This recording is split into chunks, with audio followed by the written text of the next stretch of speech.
Hello everyone, welcome to defence वाला। My name is Danish Zafar. आज आप मेरे साथ हैं दूसरी क्लास में। मुझे उम्मीद है आपको पहली क्लास खूब पसंद आई होगी, सबने अच्छे से देखी होगी। वहाँ पे मैंने आपको स्ट्रैटेजी भी बताई है, मैंने आपको रीडिंग करने के लिए भी बताया है। तो ये बहुत इंपॉर्टेंट है कि आप रेगुलर रीडिंग करें। मैं इसे बार बार हर क्लास में इसलिए कह रहा हूँ क्योंकि अगर आप सच में स्कोर करना चाहते हैं अंग्रेजी में अच्छा, अगर आप सच में चाहते हैं कि अंग्रेजी वजह ना रहे आपके पीछे रहने की, तो जो 1.5 घंटे की क्लास मैंने आपके लिए बताई है, जो 1.5 घंटे का वर्कआउट रोजाना का मैंने आपको बताया है, वो जरूर देख लीजिएगा। लास्ट क्लास में बहुत डिटेल में मैंने सिर्फ यही बताया है कि आप कैसे बेटर स्कोर कर सकते हैं इंग्लिश में जब बात आती है सीडीएस एग्जामिनेशन की। तो ये लास्ट वाली वीडियो सबसे ज्यादा इंपॉर्टेंट वीडियोज में से एक है। उसका सबसे बड़ा रीजन यह है कि जो मंजिल है आपकी, जहां आपको पहुंचना है, जो नौकरी आपको चाहिए, उसका रास्ता कैसे बनेगा, ये मैंने आपको लास्ट क्लास में बताया है। तो वो जरूर देखिए। उसमें मैंने ये भी बताया कि आपको वोकैब रजिस्टर कैसे बनाना है। मैंने उसमें आपको ये भी बताया है कि आपको मतलब बहुत सारे बच्चे होते हैं ना, उनको लगता है इंट्रोडक्शन टू सीडीएस, मुझे तो पता ही है सीडीएस में क्या है। तो it's not about that, it's all about कि आपको तैयारी कैसे करनी है। और आप बार बार पूछते रहते हैं सर कहाँ से पढ़ूं कहाँ से पढ़ूं, वो सब मैंने बता दिया। अगर वो वीडियो देख के चलेंगे तो बहुत सारे कंफ्यूजन आपके दिमाग में नहीं रहेंगे। ठीक है, आज हम बात करते हैं आज के वाले क्लास में। आज का जो आपका टॉपिक है वो बेसिक्स ऑफ इंग्लिश ग्रामर पहली क्लास है। अब होता है क्या है ना, जब भी आप कहीं पे अंग्रेजी पढ़ने जाते हैं तो बहुत सारे सवाल आपके दिमाग में होते हैं, जिसमें से एक सबसे बड़ा और सबसे इंपॉर्टेंट सवाल ये है कि सर आप शुरू कहाँ से कराएंगे। सर मुझे बिल्कुल बेसिक से पढ़ना है। ज्यादातर बच्चे ये कहते हैं सर बिल्कुल बेसिक से पढ़ा दीजिए। तो बिल्कुल बेसिक क्या होगा? पहले मैं टेंस पढ़ाना शुरू कर दूं क्या, या पहले सब्जेक्ट वर्ब अग्रीमेंट करा दूं? अच्छा, कुछ टीचर्स पहले आर्टिकल भी करा देते हैं। तो सबका अपना अलग अलग तरीका है पढ़ाने का। मुझे लगता है मैं तुम्हें वो कराऊं जो सच में बिल्कुल बेसिक है ना। तो हम वहीं से स्टार्ट करते हैं। तो कैसे स्टार्ट करते हैं, आपको ये तो पता ही होगा कि हमारे पास होते हैं ABCD, जिन्हें हम अल्फाबेटिकल लेटर्स बोलते हैं, है ना। ये सिर्फ लेटर्स होते हैं, ये तो आपको पता ही है। नहीं, सारे के सारे क्या होते हैं? लेटर्स होते हैं। ठीक है दोस्त। और लेटर्स से हमारे पास क्या बनते हैं? वर्ड्स बनते हैं। और वर्ड से हमारे पास क्या आता है? वर्ड से हमारे पास आता है सेंटेंस। इतनी बात तो सब बच्चों को पता है ना। तो सबसे पहले हमारे पास लेटर्स, लेटर्स के बाद वर्ड, और वर्ड से बनते हैं हमारे पास सेंटेंसेस। तो सेंटेंसेस में क्या क्या होता है, कैसे करते हैं, ये सारी चीजें मैं आज आपको पढ़ाने वाला हूँ। साथ ही साथ आपको देने वाला हूँ कुछ रूल। ये जो रूल 1, रूल 2, रूल 3 है, ये बिल्कुल बेसिक है। अगर आप इसको सीख लेंगे ना, तो याद रखिए कि कामयाबी चूमेगी आपके कदम। ठीक है, तो ये बड़ा इंपॉर्टेंट है। खैर, मैं इसको कभी भूलूंगा नहीं। हर क्लास में हम हर क्लास में हम कुछ वोकैबलरी भी याद करेंगे हर क्लास में। फॉर एग्जाम्पल, आज मैं आपको 10 वर्ड्स कराऊंगा, किस पे? एक रूट वर्ड पे। एक रूट वर्ड आपके प्यार में लेके आया हूं मैं, उस पे हम 10 वर्ड्स याद करेंगे। देखो, मेरे मतलब ये नहीं है कि मैं तुम्हें 10 वर्ड्स कराऊंगा, कराने का मतलब है याद कराऊंगा। आज तुम क्लास से याद करके जाओगे। और ये वो वर्ड्स है जो कॉमनली एग्जाम्स में पूछे जाते हैं। सीडीएस में तो खासतौर से ग्रेजुएट लेवल के एग्जाम्स में वर्ड भर भर कर आते हैं ना। तो इस वीडियो को आप ध्यान से देखिए, नोट्स बनाते रहिएगा।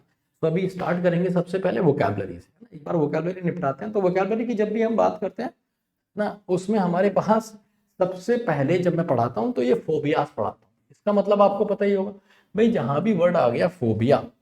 फोबिया का मतलब क्या है? फोबिया का मतलब है, ब्लैक ही दिखेगा क्या इस पे? फोबिया का मतलब है दोस्त फियर, डर, है ना। इसीलिए मैंने इसे रेड से लिखा, रेड से, फियर, डर। ये तो आप सब जानते हैं कि जहां भी वर्ड आ जाता है फोबिया, उसका मतलब क्या है? डर, फियर। तो एक बात और पता चल गई तुम्हें। एक बात ये पता चल गई, जितनी की जितने हैं, phobia phobia phobia phobia phobia phobia phobia. तो भाई फोबिया फोबिया एंड फोबिया, ये सारे के सारे क्या हो गए मेरे बच्चे? ये सारे के सारे किसी ना किसी तरह के डर हैं। अब इन्हें याद कैसे करें? कुछ बच्चों को लग रहा होगा सर ये तो दवाइयों के नाम जैसे हैं, ये मुझे कैसे याद होंगे? ये मेरा तुमसे वादा है, अगले 5 मिनट के अंदर ये सारे के सारे वर्ड तुम्हें एकदम याद हो जाएंगे। और कभी भी अगर तुम ऑप्शन में देखोगे ना, तो इन्हें भूलोगे नहीं। और तुम सब जानते हो कि सीडीएस एग्जाम में जब भी क्वेश्चंस आते हैं ऑप्शन के साथ आते हैं। कुछ जिनका दिमाग तेज है, जो एकदम सरसराते हुए चीते हैं, जबरदस्त चीते हैं, वो इन्हें ऐसे ही याद कर लेंगे। मतलब मेरे कहने का है, मतलब बिना ऑप्शन के भी बता देंगे। तो आइए शुरू करते हैं सफर, है ना। So here we start. Catoptrophobia. Catoptrophobia कैसे याद करूं? तो देखो, याद करने का आसान तरीका, इसमें बीच में आ रहा है टॉप। क्या आ रहा है? टॉप। कैटॉप्ट्रो में बीच में आ रहा है टॉप। अब बताओ, लड़की ने आज टॉप खरीदा है या आज तुमने उसे टॉप गिफ्ट किया है, तो सबसे पहले वो टॉप पहन के कहाँ जाएगी? तो कुछ को लग रहा होगा सर वीडियो कॉल करेगी मेरे से। बेवकूफ हो तुम, ऐसा वो बिल्कुल नहीं करेगी। टॉप पहन के सबसे पहले वो जाएगी मिरर के सामने और जाके देखेगी, है ना, कि कितनी सुंदर दिख रही हूं मैं। वो नहीं सुना तुमने, मैं इतनी सुंदर हूं, मैं क्या करूं, मैं क्या करूं, वो ये करेगी टॉप पहन के। तो लड़की टॉप पहन के सबसे पहले कहाँ जाएगी? मिरर के सामने। किसके सामने? मिरर के सामने। ऐसे याद रहेगा तुम्हें। तो कैटॉप्ट्रोफोबिया इज फियर ऑफ मिरर्स। शीशे से डर लगता है भाई, इसे शीशे में शक्ल नहीं देखती लड़की, शीशे से डर जाती है। मतलब जैसे मूवीज में दिखाते हैं ना कि वो शीशे में अपनी शक्ल देख रही है, पीछे भूत दिख गया तो वो डरने लगी शीशे से, बस ऐसा ही। कैटॉप्ट्रोफोबिया इज फियर ऑफ मिरर्स। अब ये कितना आसान है। निक्टो। निक्टो मतलब नाइट। ये वही लोग हैं जो रात में नहीं निकलते, अंधेरे में नहीं निकलते। इन्हें किससे डर लगता है? नाइट और डार्कनेस।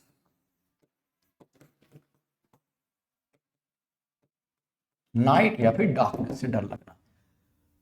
अगला है जीवायन गन। देखो भाई, ये मैं तुम्हें रूट वर्ड से इसलिए पढ़ा रहा हूं क्योंकि आगे भी इसी तरह के वर्ड्स आएंगे, है ना। जी वाई एन से बहुत सारे वर्ड आएंगे, ऐसी कैटॉप्टो से बहुत सारे वर्ड्स आएंगे जो आपको हेल्प करेंगे आगे चीजें लर्न करने में। तो जी वाई एन गन। गन बोले तो खतरनाक चीज, खतरनाक चीज बोले तो सबसे खतरनाक चीज है आज के टाइम में लड़की। क्योंकि अगर इस चक्कर में तुम फंस गए ना तो बहुत सारी चीजें खतरनाक हो जाती हैं ना। मतलब दिक्कत हो जाती है। मतलब मान लो तुमने किसी को पीट दिया तो बता सकते हो घर पे आके कि पापा ये लड़ाई हो गई, ये हो गई। पर भैया तुम्हें पता ना, लड़की का चक्कर बाबू भैया, औरत का चक्कर, याद है ना। तो ये सबसे खतरनाक होता है। कैसे याद रखोगे? सबसे खतरनाक होती है गन। गन बोले तो खतरनाक चीज, मतलब लड़की। तो gynecophobia is fear of women. Fear of women या फिर गर्ल्स, फीमेल्स। ठीक है। तो क्यों डर लगता है? मान लो आपके कुछ एक्सपीरियंसेस ऐसे हैं, आपको कोई बिपाशा जैसी मिली थी जिसने आपसे पैसा डबल करने का वादा किया था और पैसा भी ले गई आपका और ब्लॉक भी कर दिया आपको, तो क्या हो जाएगा? गाइनोकोफोबिया, फियर ऑफ वुमेन। अच्छा, अगला कौन है? अगला है एंड्रो। इसकी औकात ही नहीं है कुछ। एंड्रो का मतलब होता है अंडे जैसा। कोई औकात ही नहीं। कितनी ठंड पड़ जाएगी अभी तुम देखना, अंडा 10 रुपए से ज्यादा आज तक कभी बढ़ नहीं पाया, चाहे कोई भी सरकार आ गई। तो एंड्रो कौन है? अंडे जैसा। अंडे जैसा कौन? मर्द।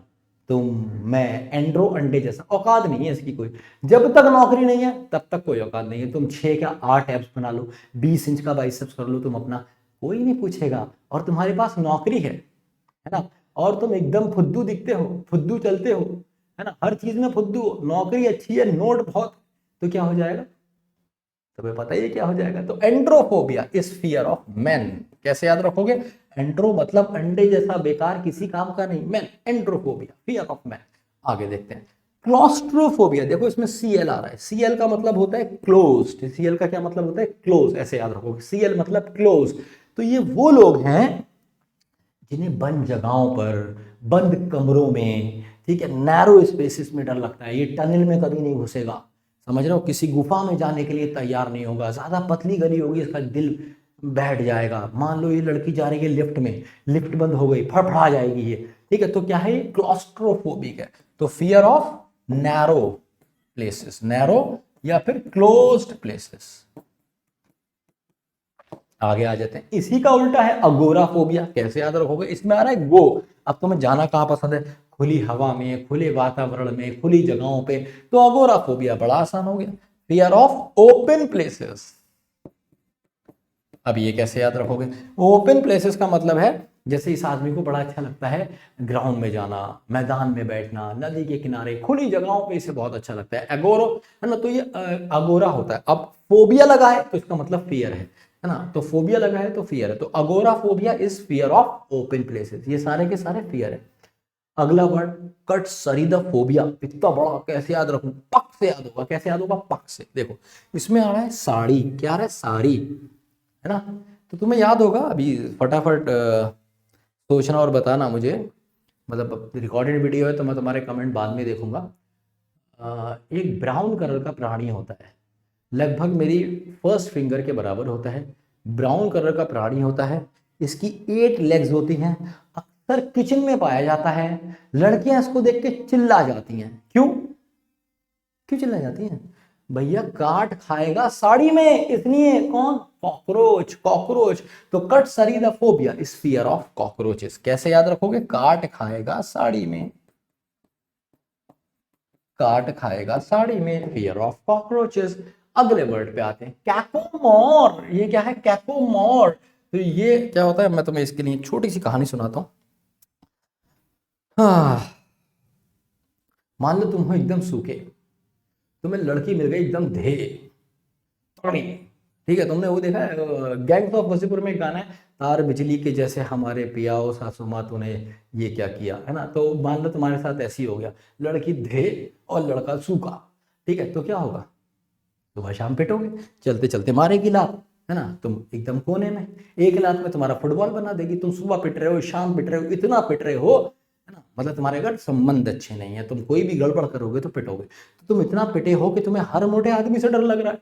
कोई भी मोटा आदमी, मोटी औरत तुम्हारे पास से गुजर रही, तुम कह रहे हो काय को मार, काय को मार, कैको मोर, काय को मार रही है? कौन? मोटी। Cacomorphobia, fear of fat people,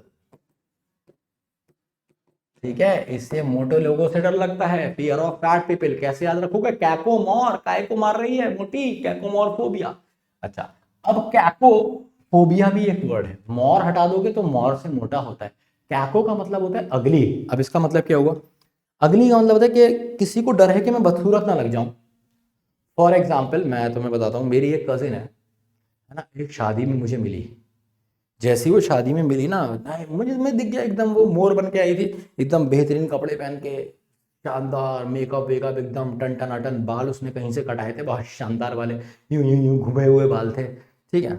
जैसी वो मुझे देखी ना, मैंने उसको बोल दिया, हाँ ये तूने क्या कर लिया, कितनी गंदी लग रही है तू। कह रही क्या हुआ भैया? मैंने कहा बाल देख अपने, बाल तेरे एकदम घुंघराले वाले, ऐसा लग रहा है चिड़िया घोंसले बना लेंगी इसमें। और ये मुंह पे तूने क्या क्या लगा लिया, काली लगने लगी तू तो, ठीक है। लड़कियों को काली से बड़ी दिक्कत होती है, पता नहीं क्यों, है कोई नहीं। मैंने उसको ये बोल दिया, और मैंने कहा ये कहाँ से लिया है तूने, पर्दे वाला सूट, ऐसा लग रहा है घर का पर्दा उठा के तूने बना लिया है। वो टेंशन में आ गई। थोड़ी देर बाद वो रोने लगी। उसकी मम्मी का फोन आया कि बेटा तुमने क्या बोल दिया उसको, ठीक है। वो रो रही है। मैंने कहा है, समझ रहे हो? तो लड़कियों को क्या होता है, उसको लगा मैं बड़ी बदसूरत लग रही हूँ, फंक्शन में सभी अच्छी लग रहे हैं, सबसे गंदी मैं लग रही हूँ। अगर कोई मुझे देख भी रहा है तो ऐसे देख रहा है कितनी गंदी लड़की है ये। उसके दिमाग में ऐसा आ गया। क्यों? उससे कैकोफोबिया था, फियर ऑफ अगलीनेस। बदसूरत नहीं दिखना चाहती थी वो कभी, फियर ऑफ अगलीनेस। तो बड़ा आसान है, समझ रहे हो? बहुत आसान है। आगे आ गया ग्लोबो। अब ग्लोब तुम जानते ही हो, जब मैंने पहली बार अपनी लाइफ में ग्लोब देखा, मुझे लगा ये गुब्बारा लग रहा है, ठीक है, ये तो गुब्बारा होगा। बाद में पता चला अरे ये मॉडल ऑफ अर्थ है। तो ग्लोब गुब्बारा, ग्लोब गुब्बारा। तो ग्लोबोफोबिया इज फियर ऑफ बलून्स, मतलब गुब्बारों से डर लगना, ऐसा भी डर हो सकता है। तो भाई ये थे आपके आज के 10 वर्ड्स। अगर आप कहानी याद रखेंगे तो आपको ये वर्ड हमेशा याद रहेगा। एक बार 10 सेकंड में कोई रिवीजन कराऊंगा। टॉप पहन के लड़की कहां जाएगी? मिरर के सामने। Catoptrophobia, fear of mirrors. Nycto night, nycto night, night में क्या होता है? डार्कनेस। तो फियर ऑफ नाइट या डार्कनेस। GYN गन, गन बोले तो खतरनाक चीज, मतलब लड़की, वुमेन या फिर गर्ल। एंड्रो, एंड्रो मतलब मैन, एंड्रो अंडे जैसा, man. CL close, claustrophobia. Go, agoraphobia, fear of open places, जाएगा कहां? खुली जगहों में। काट खाएगा साड़ी में, कौन? कॉकरोच, ठीक है। काय को मार रही है? कौन? मोटी, फैट पीपल। को, काको, काको, है ना, वैसी कौवे जैसा कैको, है ना, बदसूरत लगता है, ऐसे समझ लीजिए, fear of ugliness. Globo, fear of balloons, globe मतलब बलून, फियर ऑफ बलून्स। तो ये वर्ड याद हो गए होंगे। मुझे उम्मीद है आप अपने वोकैब रजिस्टर में, जिसके बारे में मैंने लास्ट क्लास में बात की थी, उसमें हर क्लास के वर्ड्स लिखते चले जाएंगे, और यकीन जानिए बहुत सारे वर्ड आपको CDS एग्जाम में मिलेंगे। ठीक है, चलिए अब बढ़ते हैं आगे और बात करते हैं आज की ग्रामर की क्लास में कि आज हम क्या करने जा रहे हैं। ठीक है दोस्त,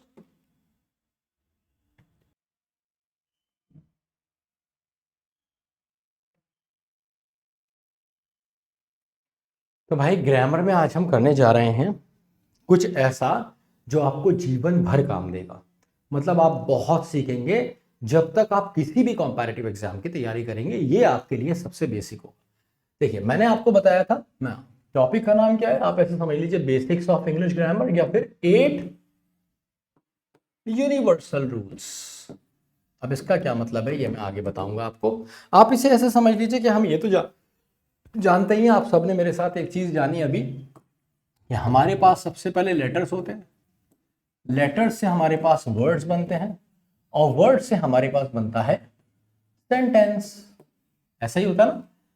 अब इसका मतलब ये हुआ कि मैं कोई भी वर्ड्स लिख दूंगा तो मेरे पास सेंटेंस आ जाएगा। जैसे अगर मैं लिख दूं नाइस वर्क, पीपल इजली माई, अब क्या इसका कोई मतलब हो जाएगा? इसमें कई सारे वर्ड्स हैं, 1 2 3 4 5 वर्ड्स हैं, तो क्या इसका कोई मीनिंग हो जाएगा? नहीं, मीनिंग नहीं होगा। तो मीनिंग कब होगा? सेंटेंस तभी बनेगा जब कोई मीनिंग होगा। तो सेंटेंस का मतलब क्या है? कंप्लीट सेंस, सेंस देगा, कंप्लीट सेंस। अब सवाल यह है कि सर सेंस कैसे देगा, मुझे कैसे पता चलेगा सेंस देगा? तो याद रखो, हर सब्जेक्ट, दुनिया का कोई भी सेंटेंस तुम बनाने जाओगे तो तुम्हें उसमें दो चीजें चाहिए होंगी मेरे बीच सीधे। क्या? एक तो सब्जेक्ट और दूसरा क्या चाहिए होगा? दूसरा चाहिए होगा वर्ब। अरे कोई ऐसा सेंटेंस तुमने सोचा है जिसमें वर्ब ही ना आए?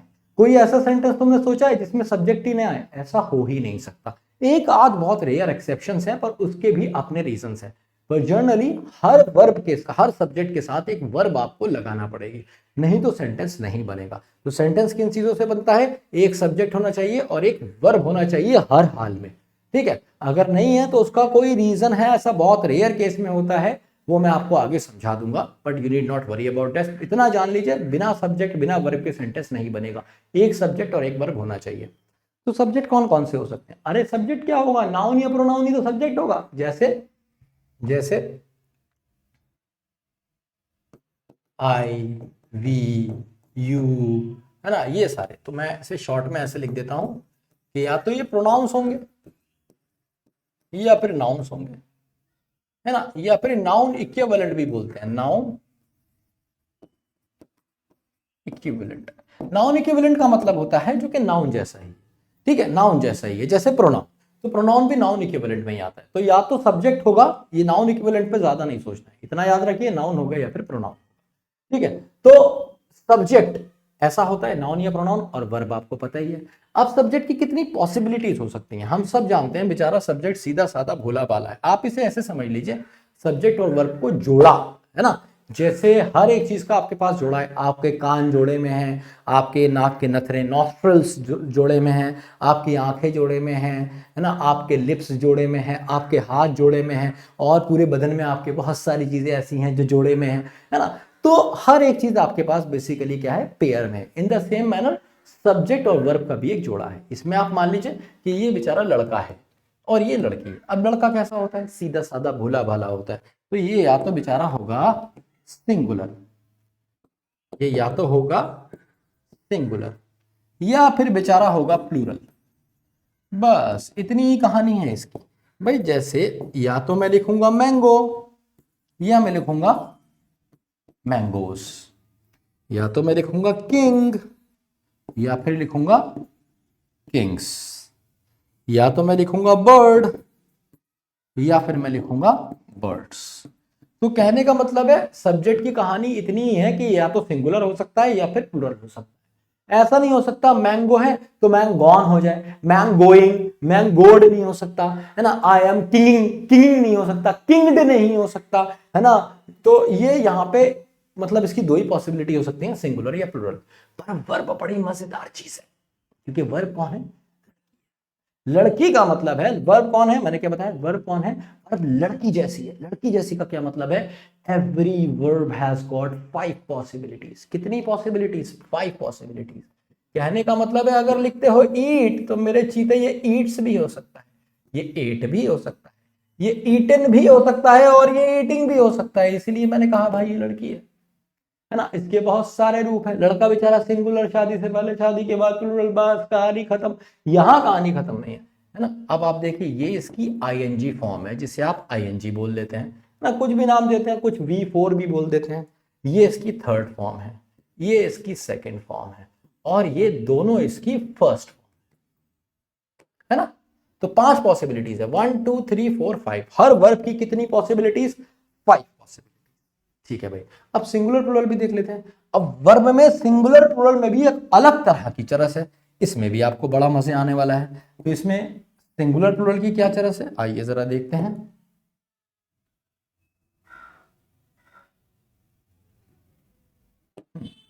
तो सिंगुलर प्लूरल की ये बात है कि भाई जब आप लिखते हैं ईट, जब आप लिखते हैं ईट, जब आप लिखते हैं गो, जब आप लिखते हैं प्ले, जब आप लिखते हैं रन, जब आप लिखते हैं कम, तो आपको क्या लग रहा है, ये सारे के सारे सिंगुलर लग रहे हैं या प्लूरल लग रहे हैं? जरा सोचिए दिमाग में और अपने आप को एक आंसर दे दीजिए, ये सिंगुलर है या प्लूरल है। ठीक है, सोच लिया होगा, बताता हूं, ये सारे के सारे प्लूरल हैं। तुम कहोगे सर एस और यस तो लगा नहीं है, प्लूरल क्यों बता रहे हो रे? भाई यही तो बात है, लड़की है उल्टा चलती है, ये वर्ब है। Every verb has 5 possibilities and verbs are naturally plural. Verbs are naturally plural. If we add, अगर हम इसके साथ ऐड कर दें s या फिर es, अगर मैं इसके साथ s या es ऐड कर दूं, verbs क्या होती हैं, पहले से नेचुरली प्लूरल होती हैं। अगर s या es ऐड कर दूं, it becomes singular. समझ में आई बात मेरे? कहने का मतलब है ईट प्लूरल है, पर अगर मैंने कहा ईट्स तो ये सिंगुलर हो जाएगी, मैंने कहा गोस तो सिंगुलर हो जाएगा, मैंने कहा प्लेस सिंगुलर हो गया, मैंने कहा रन्स सिंगुलर हो गया, मैंने कहा कम्स सिंगुलर हो गया। नहीं यही बात समझ? तो कहने का मतलब है मेरे भाई कि all the verbs are naturally plural. जैसी एस और ईएस लगाया तो ये हो गई सिंगुलर। इसे याद रखने का एक और तरीका है कि भाई लड़की है उल्टा चलेगी हमेशा, है ना, पहले से प्लूरल है, एस और यस लगा के सिंगुलर होगी। अब इसी से ना हमारे पास एक टेबल बन के आ जाएगी बहुत शानदार। अब देखो जरा टेबल क्या है, ये तो आप जानते ही होंगे, ये बात बस याद रखनी है आपको। If subject is singular,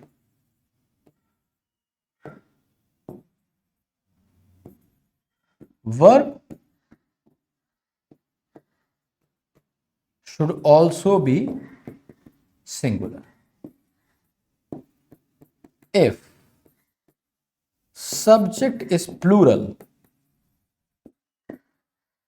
verb should be plural. क्या समझे आप इस बात से? अगर सब्जेक्ट सिंगुलर है तो वर्ब भी सिंगुलर रहेगी, अगर सब्जेक्ट प्लूरल है तो वर्ब भी प्लूरल रहेगी, और यही है आपका बेसिकली रूल नंबर 1। ठीक है, अब इसका मतलब क्या होगा, ऐसे मैं एक टेबल देने वाला हूं जो आपको पूरी जिंदगी काम आएगी। यहां पे देखते हैं, ऐसे देखिए,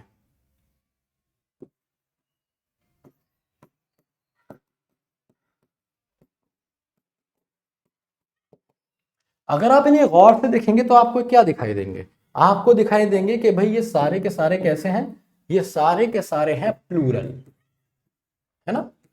अच्छा जी, अब अगर मैं कहूं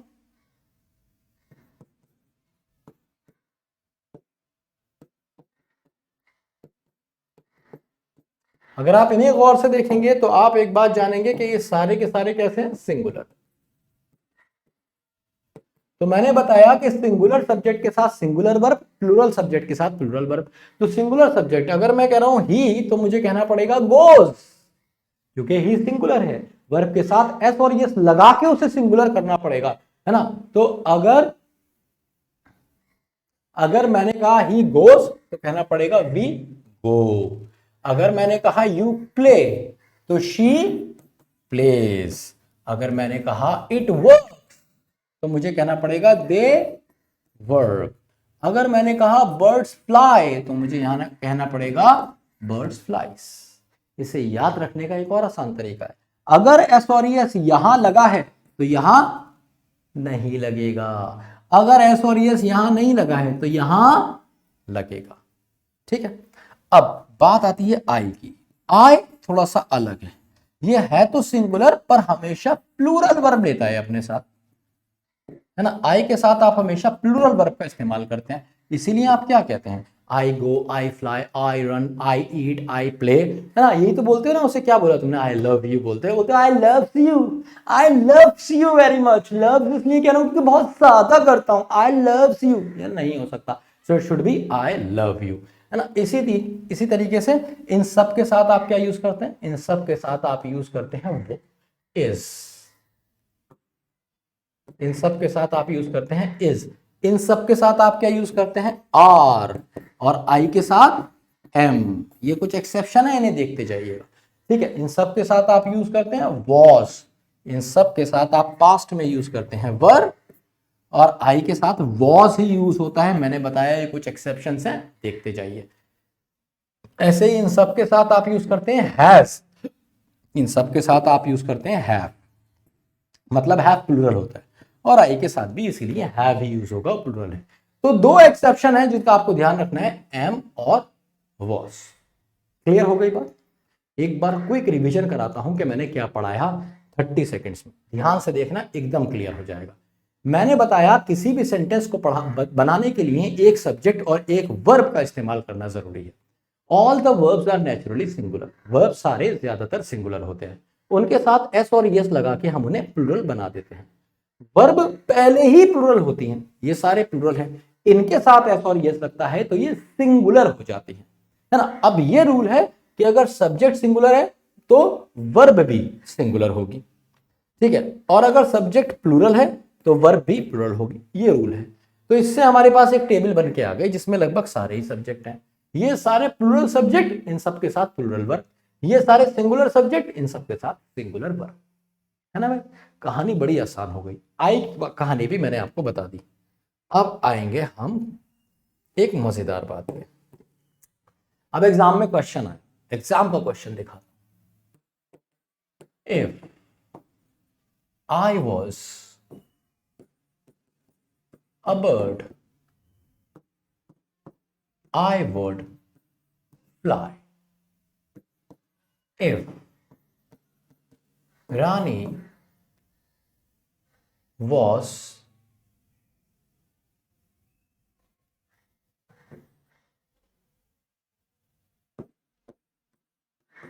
a dancer,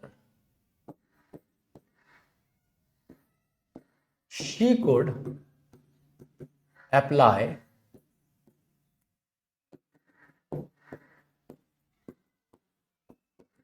for the competition.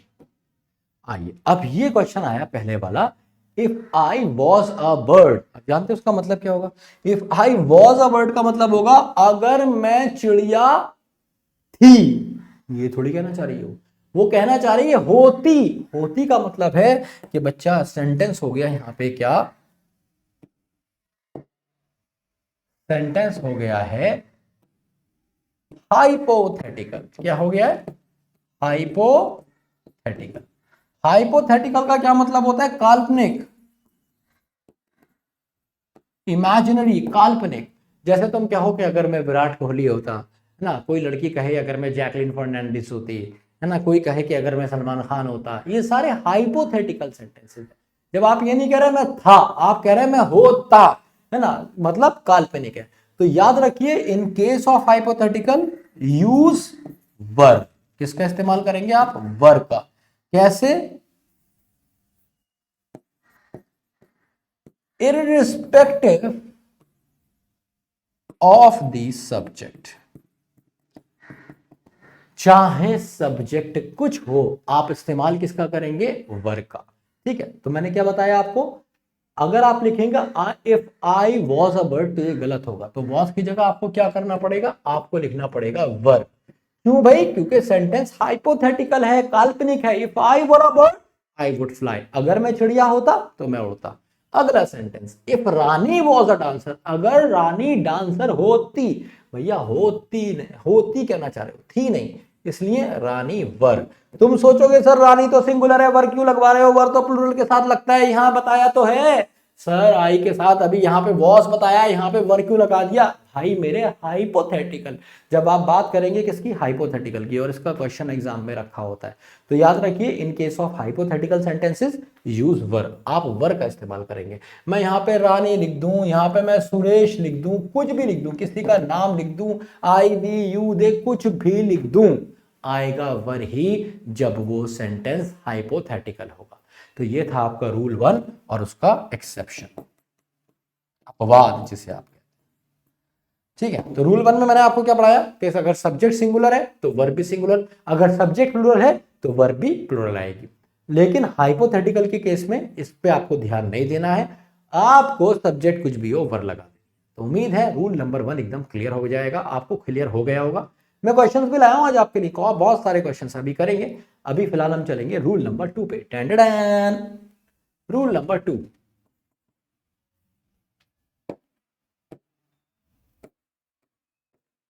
Rule 2, अब देखते हैं भाई रूल 2 में क्या है। आसान रूल है, एकदम पप्पू रूल है। ठीक है, देखिए इसको आप जानते हो, डिड, डू, डस। अच्छा, कुछ बच्चों को कंफ्यूजन होगा, सर ये पढ़ा क्या रहे हो? देखो भाई, ये मैं पढ़ाऊंगा तुम्हें 8 यूनिवर्सल रूल्स। इसका सबसे बड़ा फायदा ये है कि अगर तुम्हें ये आ गए, तुम्हारे बेसिक्स एकदम स्ट्रांग हो जाएंगे, है ना। ये जो 5 पॉसिबिलिटीज है ना वर्ब्स की, ये इसको देख के तुम सोचते हो सर ये कहाँ लगाऊं, ये कहाँ लगाऊं, ये कहाँ लगाऊं, ये कहाँ लगाऊं, ये कहाँ लगाऊं, सब एकदम क्लियर हो जाएगा। जैसे अभी तुम्हें क्या क्लियर हुआ कि ये वाली हमेशा प्लूरल होती है और ये वाली हमेशा सिंगुलर होती है। कब क्लियर हुआ? अभी क्लियर हुआ ना। ऐसी वक्त के साथ साथ तुम्हें ये पांचों क्लियर हो जाएंगी, कहाँ फर्स्ट फॉर्म, कहाँ सेकंड फॉर्म, कहाँ थर्ड फॉर्म, कहाँ आईएनजी फॉर्म। और यही सबसे बड़ा कंफ्यूजन होता है हमारी लाइफ में जब हम अंग्रेजी पढ़ते हैं। हमें ये नहीं समझ में आता है ईटिंग आएगा, ईटिन आएगा, एट आएगा, तो इसमें कंफ्यूजन होते हैं। तो ये आपके एकदम क्लियर हो जाएंगे। और मजेदार बात यह है, आप पूरी जिंदगी में अपनी एक सेंटेंस ऐसा नहीं बना पाएंगे जो इन 8 रूल्स को स्किप कर दे, या फिर इन 8 रूल्स में से किसी भी एक को ब्रेक करके बन जाए। नहीं समझे आप? 8 यूनिवर्सल रूल इनका नाम इसीलिए है क्योंकि इन 8 में से किसी एक रूल की सहायता आपको लेना ही पड़ेगी, नहीं तो सेंटेंस पॉसिबल नहीं। जब भी आप सेंटेंस बनाएंगे, इन 8 में से एक रूल की सहायता लेनी पड़ेगी। तो आज ये बात करते हैं डिड डू डस की। डिड डू डस क्या है? तो भाई डिड डू डस है एक ऑक्सिलरी वर्ब। क्या है मेरे दोस्त? Auxiliary verb. अब सवाल आता है, सर ये ऑक्सिलरी वर्ब क्या होती है? सर क्या मतलब होता है ऑक्सिलरी वर्ब का? तो याद रखो, ऑक्सिलरी वर्ब का मतलब होता है एक ऐसी वर्ब जो कभी तो काम करेगी मेन वर्ब की तरह, कभी तो काम करेगी मेन वर्ब की तरह, और मेरे बच्चे कभी ये काम करेगी हेल्पिंग वर्ब की तरह। कभी काम करेगी ऑक्सिलरी वर्ब क्या होती है? कभी काम करती है मेन वर्ब की तरह, और कभी काम करती है हेल्पिंग वर्ब की तरह। तो याद रखो, जब भी कोई वर्ब मेन वर्ब की तरह काम करती है तो बताती है अपना एक्चुअल मीनिंग। क्या बताती है मेरे दोस्त? एक्चुअल मीनिंग बताती है, एक्चुअल मीनिंग। अब तुम जरा मुझे बताओ डिड डू डस का मीनिंग क्या होता है ना। 5 सेकंड का टाइम है, मतलब सोच लो बस ऐसे ही। इतनी देर में एक घूंट पानी का मार लेता हूं मैं।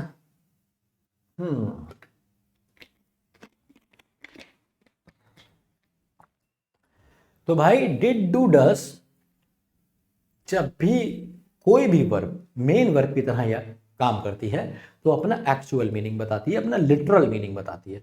तो अगर लिटरल मीनिंग क्या होता है भाई? अगर मैं तुमसे पूछूं रन, क्या मतलब होता है रन का? तुम कहोगे दौड़ना। अगर मैं कहूं गो, जाना, कम, आना, प्ले, खेलना, डू, करना, करना ही तो मतलब होता है। तो ये करना वाला सेंस देगा भाई। जैसे मैंने कहा I do it for my family, मैं ऐसा अपने परिवार के लिए करता हूं। या फिर करने वाला सेंस आएगा, जैसे she does, she does everything honestly. क्या मतलब हुआ? वह हर एक काम कैसे करता है? ईमानदारी से करता है।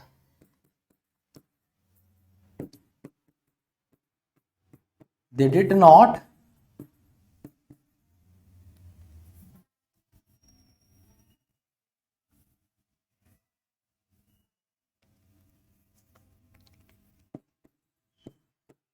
They did the task for money, है ना, वो काम उन्होंने पैसे के लिए किया। तो इसमें आपको एक बात बड़ी क्लियर हो गई कि डू हो, डिड हो या डस हो, इनका मीनिंग करने से ही आएगा, इनका मीनिंग करना ही होगा। और ये आपका पास्ट हो जाता है, ये आपका प्लूरल और ये सिंगुलर, ये तो आपको पता ही है ना। इसीलिए शी के साथ डज आया और आई के साथ डू आया, है ना। अब बढ़ते हैं हम आगे। तो ये बात तो थी कि कभी भी कोई वर्ब अगर मेन वर्ब की तरह यूज होती है तो वो अपना एक्चुअल या लिटरल मीनिंग देती है, जो दे दिया। पर याद रखिए जब भी कोई वर्ब हेल्पिंग वर्ब की तरह यूज होती है तो अकेले नहीं आएगी, क्योंकि हेल्पिंग है, हेल्पिंग मतलब किसी की हेल्प कर रही है। तो जब भी कोई वर्ब हेल्पिंग वर्ब की तरह यूज होगी तो अकेले नहीं आएगी, अपने साथ लेगी एक मेन वर्ब, है ना भाई। अकेले नहीं आएगी, मेन वर्ब की हेल्प करने आएगी। जहां पे हेल्पिंग वर्ब का क्या काम होगा, हेल्पिंग वर्ब का काम होगा मेरे चीते टेंस आइडेंटिफिकेशन। मतलब हेल्पिंग वर्ब क्या बताएगी, टेंस के बारे में बता देगी कि इस सेंटेंस का टेंस क्या है, प्रेजेंट है, पास्ट है या फ्यूचर है। और ये जो मेन वर्ब होगी, मेन वर्ब क्या बताएगी, अबे अभी तो सीखा है एक्चुअल मीनिंग, ठीक है, एक्चुअल मीनिंग बताएगी। तो आइए जरा सेंटेंस देखते हैं। तो जब हम बात करते हैं ना डिड डू डस की, तो डिड डू डस के साथ भी ऐसा ही होता है। तो डिड डू डस कभी भी अकेले नहीं आएगा अगर हेल्पिंग वर्ब होगा। डिड डू डस अकेले नहीं आएगा जब भी हेल्पिंग वर्ब होगा, अपने साथ हमेशा और हमेशा एक मेन वर्ब लेगा। और वो मेन वर्ब कौन सी फॉर्म होगी, सवाल ये कौन सी फॉर्म होगी, क्योंकि हर वर्ब की 5 पॉसिबिलिटीज है ना। तो ये वाली लगाऊं, ये वाली लगाऊं, ये वाली लगाऊं, ये वाली लगाऊं, ये वाली लगाऊं। तो याद रखो हमेशा और हमेशा और हमेशा डिड डू डस के साथ जब भी कोई वर्ब आएगी तो वो अपनी वर्ब की फर्स्ट फॉर्म में होगी। फर्स्ट फॉर्म का मतलब होता है बेस फॉर्म, बेस फॉर्म का मतलब होता है प्लूरल वाली, मतलब ईट, गो, रन, फ्लाई, यही वाली आएगी हमेशा। आंख बंद करके लगा देना, इसका कोई एक्सेप्शन भी नहीं है, ठीक है। 3 जगह पे आपको ये देखने को मिलती है बेसिकली। आइए देखते हैं कौन कौन सी 3 जगहें हैं वो। सबसे पहले अगर सेंटेंस हो जाए इंटेरोगेटिव, इंटेरोगेटिव क्या होता है, प्रश्नवाचक, प्रश्नवाचक अगर हो जाए। दूसरा केस है अगर आप बात करेंगे सेंटेंस हो जाएगा नेगेटिव, नकारात्मक वाक्य, नॉट वाले जिसमें नॉट आता है। और तीसरा केस हो जाएगा मेरे चीते एम्फेसाइजेशन का। एम्फेसाइजेशन का क्या मतलब होता है, जब तुम किसी चीज पे जोर लगा के बात कर रहे होते हो। अरे भैया इसका क्या मतलब है, आइए जरा देखते हैं। तो इंटेरोगेटिव सेंटेंस आपने ये नहीं सुना,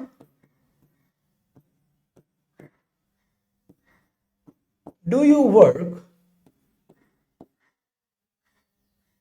फॉर मनी, क्या तुम पैसे के लिए काम करते हो। तुम्हें पता है ये वर्क ही होगा, ये वर्कड नहीं हो सकता, वर्किंग नहीं हो सकता, है ना, और कुछ नहीं हो सकता, वर्क ही होगा और कुछ नहीं। अब देखो एग्जाम में इस पे कैसे क्वेश्चन आता है। एग्जाम में क्वेश्चन आता है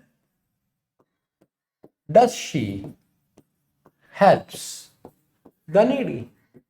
अब जब ये क्वेश्चन आता है तो बच्चे को लगता है डज शी हेल्प्स, तो शी के साथ तो सिंगुलर ही आता है, तो हेल्प्स बिल्कुल सही लगा हुआ है ना। बच्चा ऐसे सोच लेता है, बस यही दिक्कत हो जाती है। मैं देखो मेरी क्लास में 2 तरह के चीते होते हैं, एक तो होता है एकदम करारा चीता, सॉलिड चीता, मजबूत चीता, है ना, और एक होता है पिलपिला चीता, या जिसे आप कहते हो चमन चीता। तो चमन चीता जो है ना वो दिमाग नहीं लगाता है, बस रटता है। तो आपको चमन नहीं बनना है ना, चमन नहीं बनना है ना, तगड़ा चीता बनना है। तो डज शी हेल्प्स ये गलत हो जाएगा। क्यों भाई, एस और यस पहले लगा दिया ना तूने, बाद में क्यों लगाएगा। यहां क्यों नहीं लगाया एस और यस, क्योंकि यू था। यहां क्यों लगाया, क्योंकि शी था। समझे मेरी बात। तो शी के लिए एस और यस पहले लग चुका है, दोबारा नहीं लगेगा। ये हेल्प्स यहां पे गलत हो जाएगा और आपको लिखना पड़ेगा। आई बात समझ में। ऐसे ही आप डिड के साथ करेंगे। सेंटेंस आया एग्जाम में ये वाला, I did not killed that rat, वो चूहा मैंने नहीं मारा था, है ना। अब जब ये सेंटेंस बच्चे को दिखा, बच्चे ने सोचा हाँ भैया डिड है पास्ट है बिल्कुल सही बात है, किल्ड है पास्ट है बिल्कुल सही बात है, बस यही हो गया वो चमन चीता। तो चमन चीता नहीं बनना है, किल्ड नहीं होगा, ये क्या हो जाएगा, I did not kill, I did not kill that rat, मैंने नहीं मारा था उस चूहे को। तो डिड डू डस के साथ हमेशा फर्स्ट फॉर्म, यहां पे भी फर्स्ट फॉर्म। ऐसे ही आपने लिखा he does not likes music, बस गई भैंस पानी में आपकी अगर आपने ऐसे कर दिया, क्योंकि ही के साथ तो डस लग गया ना, तो दोबारा एस और यस नहीं लगाना है। तो ही डज नॉट लाइक्स नहीं होगा मेरे दोस्त, क्या होगा, like, he does not like. इस तरह के क्वेश्चन आपको अक्सर एग्जाम में मिल जाते हैं, अभी कराऊंगा भी आप। अब हम बात करते हैं एम्फेसाइजेशन की। एम्फेसाइजेशन का क्या मतलब होता है, जब आप किसी चीज पे जोर लगा के बात करते हैं। जोर लगा के का क्या मतलब है, इस एग्जाम्पल से तुम एकदम समझोगे। तुम मैथ्स के सवाल कर रहे हो, ठीक है भाई, और मैथ्स के सवाल कर रहे हो, उसका फोन आया जा रहा है, तुमने फोन नहीं उठाया क्योंकि सम में लगे हुए भाई, भूल जाओगे कहां तक सॉल्व किया है, बड़ा सवाल है। लेकिन ये फोन करे जा रही है, करे जा रही है, करे जा रही है, बहुत देर हो गई, तुमने देखा अरे यार क्या हो गया, तुमने फोन रिसीव करा और ये तुमसे कह रही है कि तुम मुझसे प्यार नहीं करते। 6 कॉल कर दी, तुम उठा नहीं रहे हो, तुम मुझसे प्यार नहीं करते। तुम बार बार समझा रहे हो, तुम कह चुके हो नहीं आई लव यू, जानी सोना मुना मेरे भगवाने, सब कह दिया तुमने, नहीं सुन रही है, तो तुम क्या कहोगे, तो तुम्हें जोर लगा के कहना पड़ता है, तुम्हें एम्फेसाइज करके कहना पड़ता है। क्या कहना पड़ता है, आई डू लव यू। भाई तुम ये भी कह सकते थे, ये जो तुम रोजाना कहते हो आई लव यू गुड नाइट उच्ची वाला मैसेज जो रात में सोने से पहले भेजते हो, कोई दिक्कत नहीं है इसमें, बट आज जोर लगाना पड़ेगा, मान नहीं रही है तो क्या कहोगे, आई डू लव यू, मैं तुमसे प्यार करता तो हूं, सीना चीर दूं अपना, फोटो दिखा दूं तेरी अंदर, ठीक है। तो आई डू, डू का मतलब है एम्फेसाइज करके तुमने बोला, ठीक है। या फिर तुमने देखा होगा घर वाले अक्सर कहते हैं पढ़ता ही नहीं है जी, तू पढ़ाई ही नहीं करता, कह रहा था लैपटॉप दिला दो, लैपटॉप दिला दिया, कह रहा था वाईफाई लगवा दो, घर में वाईफाई लगवा दिया, पता नहीं कमरे से कैसी आवाजें आ रही हैं, पढ़ाई नहीं कर रहा तू, ठीक है। तो तुम क्या कहते हो, तुम हमेशा कहते हो ये वाली बात, तुम कहते हो आई डू स्टडी, भाई मैं पढ़ता तो हूं। तुम अगर कहते आई स्टडी तभी भी ठीक होता, समझे, अगर तुम आई स्टडी कहते तभी भी ठीक होता, पर उसमें एम्फेसाइजेशन नहीं होता। यहां पे बात हो रही है एम्फेसाइजेशन की। एम्फेसाइजेशन का मतलब है जोर लगा के कहना। तो जब आपने कहा आई डू स्टडी, तो इसका मतलब है मैं पढ़ता तो हूं, और कैसे पढ़ूं, दिन रात पढ़ी रहूं, भूखा मर जाऊं, खाना भी ना खाऊं, छज्जे पे जाके किसी को गुजरते हुए भी ना देखूं, आई डू स्टडी, पढ़ता तो हूं, ठीक है। और एक सेंटेंस डिड से भी देख लेते हैं। जैसे मैंने कहा she did love me but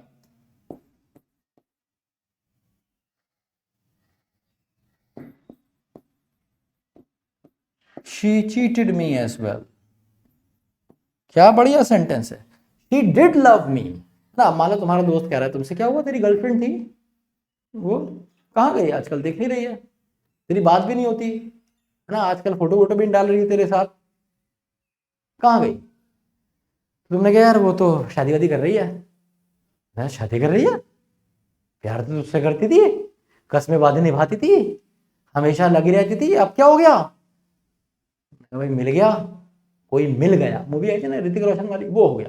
तो तुमने क्या कहा, शी डिड लव मी, उसने मुझसे प्यार तो किया था, but she cheated me as well, उसने मुझे धोखा भी दे दिया, ठीक है। तो शी डिड लव मी तुमने बोला। तुम ये भी कह सकते थे शी लव्स मी, उसका मतलब होता कि वो मुझे अभी भी प्यार करती। तुमने कहा शी डिड लव मी, उसने प्यार किया तो था पर निभा नहीं पाई, शादी किसी और से कर ली, चीट करके भाग गई, है ना भाई। इतनी बात समझ में आई तुम्हें, है ना, तो मुझे जरूर बताना। तो ये था आपका रूल नंबर 2। तो रूल नंबर 2 में मैंने आपको क्या पढ़ाया, एक बार 10 सेकंड में मैं आपको क्विक रिवीजन कराता हूं, ध्यान से सुनिए। मैंने आपको बताया कि डिड डू डज एक ऑक्सिलरी वर्ब है। मेरे चीते कैसी वर्ब की बात कर रहा हूं मैं, है ना, कैसी वर्ब है, ऑक्सिलरी वर्ब है। ऑक्सिलरी वर्ब क्या होती है, जो कभी काम करती है मेन वर्ब की तरह, कभी काम करती है हेल्पिंग वर्ब की तरह। जब भी कोई वर्ब मेन वर्ब की तरह काम करती है, बताती है अपना एक्चुअल मीनिंग, जो इसने बताया यहां पे अपना एक्चुअल मीनिंग। जब भी कोई वर्ब, हाँ एक्चुअल मीनिंग देखो यहां पे करना, करना, करना का सेंस आता है डिड डू डज से। जब भी कोई वर्ब हेल्पिंग वर्ब की तरह काम करती है, अकेले नहीं आएगी, अपने साथ लेगी एक मेन वर्ब। और डिड डू डज के केस में वो मेन वर्ब हमेशा और हमेशा और हमेशा फर्स्ट फॉर्म ही रहेगी। क्या ये बात बिल्कुल सही है? आइए इसको भी वेरीफाई कर लेते हैं कि ये कितनी सही है। ठीक है, तो देखिए डिड डू डज के साथ फर्स्ट फॉर्म, भाई मेरे first form, first form, first form, first form, first form, first form, हमेशा फर्स्ट फॉर्म। इसको नहीं देखिएगा, चीटेड आ गया यहाँ, तो सेंटेंस दूसरा शुरू हो गया, बट लग गया ना, ये कंजंक्शन है तो दूसरा सेंटेंस है। तो उस सेंटेंस, अब ऐसा थोड़ी है कि डिड डू डज लग गया तो पूरे पैराग्राफ में कोई दूसरी फॉर्म नहीं आएगी, उस सेंटेंस में हमेशा फर्स्ट फॉर्म होगी, डिड डू डज के साथ हमेशा फर्स्ट फॉर्म आएगी। ठीक है, उम्मीद है ये रूल आपको क्लियर हो गया है। ये है आपका रूल नंबर 2। अब हम बात करेंगे अगले रूल पे, रूल नंबर 3 पे। तो लेट्स सी रूल 3 क्या कहता है। ये तो दिख भी नहीं रहा। Rule number 3,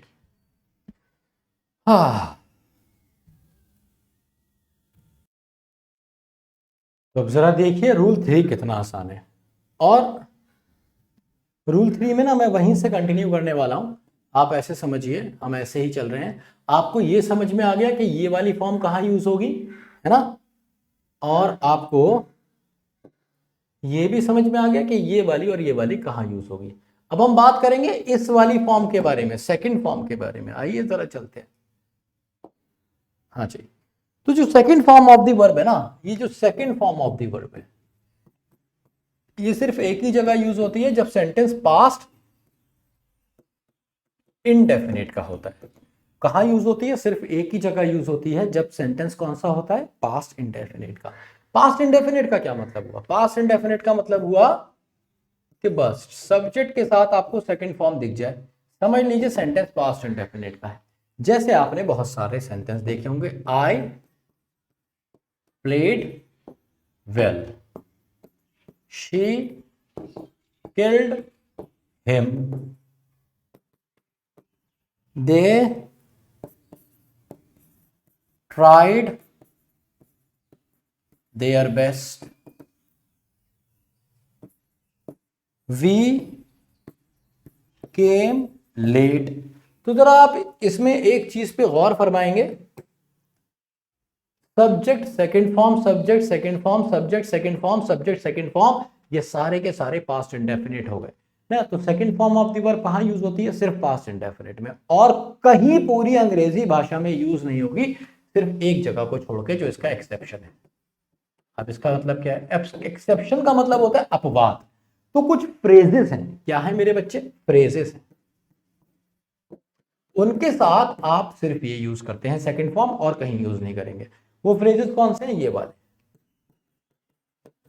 it is time, ठीक है,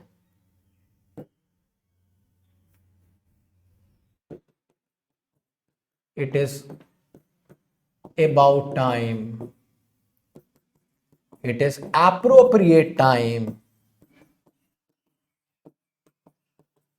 मतलब टाइम के साथ कोई एडजेक्टिव पहले लगा हुआ हो, ऐसे देख लीजिए, इट इज गुड टाइम ना, इट इज हाई टाइम भी कहते हैं। तो अब देखिए इस पे क्वेश्चन कैसे आता है एग्जाम में, ये बड़ा जरूरी है देखना। ठीक है, तो अगर मैंने कहा it is time she works hard, ये सेंटेंस अगर एग्जाम में आएगा तो बच्चे को क्या लगेगा? बच्चे को लगेगा लिखा है इट इज टाइम, ये प्रेजेंट में है, शी वर्क्स हार्ड, तो ये भी प्रेजेंट में रहना चाहिए, बिल्कुल सही होगा। नहीं चीते, यही गलती हो गई, ये गलत हो गया, इट शुड बी वर्क्ड, है ना। यही तो मैंने आपको पढ़ाया, इसीलिए तो ये चीज अलग से पढ़ा रहा हूं। ये ही सिर्फ ऐसे फ्रेज हैं, सारे फ्रेजेस की बात नहीं कर रहा हूं, यही जो टाइम से रिलेटेड फ्रेजेस हैं, it is time, it is high time, it is appropriate time, it is good time, है ना, इट इज अबाउट टाइम, इन सब के साथ आप हमेशा सेकंड फॉर्म का इस्तेमाल करेंगे। जैसे it is about time they helped us, helps नहीं होगा, इसका मतलब क्या है? यही वो समय है, यही अबाउट टाइम है, इसी समय का हमें इंतजार था, इट इज अबाउट टाइम, है ना, क्या? दे हेल्प्ड अस, कि वे हमारी मदद करें, ये वाला सेंस ये देता है। अब जब ये चीज भी आप समझ गए, जब ये चीज बच्चों ने करना शुरू कर दी, यूपीएससी समझ गया कि बच्चे ये वाले क्वेश्चन कर रहे हैं अब लगातार, तो एक नए तरीके से क्वेश्चन आना शुरू हुए एग्जाम्स में। क्या हुआ, इट इज एप्रोप्रिएट टाइम, अब यहां पे लगा दिया टू गो फॉर पिकनिक। जैसे ही आया it is appropriate time to go for picnic, बच्चा परेशान हो गया। बच्चा क्यों परेशान हो गया, बच्चे को लगा कि भाई यहां पे तो मुझे सेकंड फॉर्म लगानी थी, पर वो एक बात भूल गया, यहां पे टू लगा हुआ है। तो याद रखिए अगर टू आ जाएगा तो फर्स्ट फॉर्म, टू आ जाएगा तो फर्स्ट फॉर्म। जैसे it is good time to leave for our city, है ना। तो जब टू आ जाएगा तो टू के बाद हमेशा आप फर्स्ट फॉर्म लगाएंगे, तो ये सेंटेंस सही हो गया। अब जब ये दोनों पॉइंट भी आपको क्लियर हो गए कि अगर सब्जेक्ट आया तो सीधे सेकंड फॉर्म, पर अगर टू आ गई है तो फर्स्ट फॉर्म, तो एक नए तरीके से क्वेश्चन एग्जाम में आए इसी चीज पे, है ना। लिखा गया है यहां पे फॉर या कोई और प्रेपोजिशन, यहां पे लिखा गया फॉर या फिर कोई और प्रेपोजिशन। तो जैसे ही यहां पे लिखा गया फॉर या फिर आया कोई और प्रेपोजिशन, तो याद रखिए अब आप यूज करेंगे आईएनजी फॉर्म। जैसे it is high time for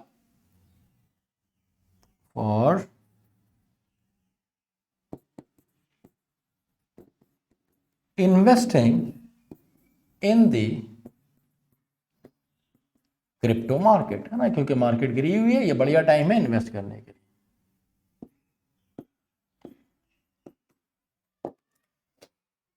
आइए दोबारा से देखते हैं इस रूल को मैंने क्या पढ़ाया।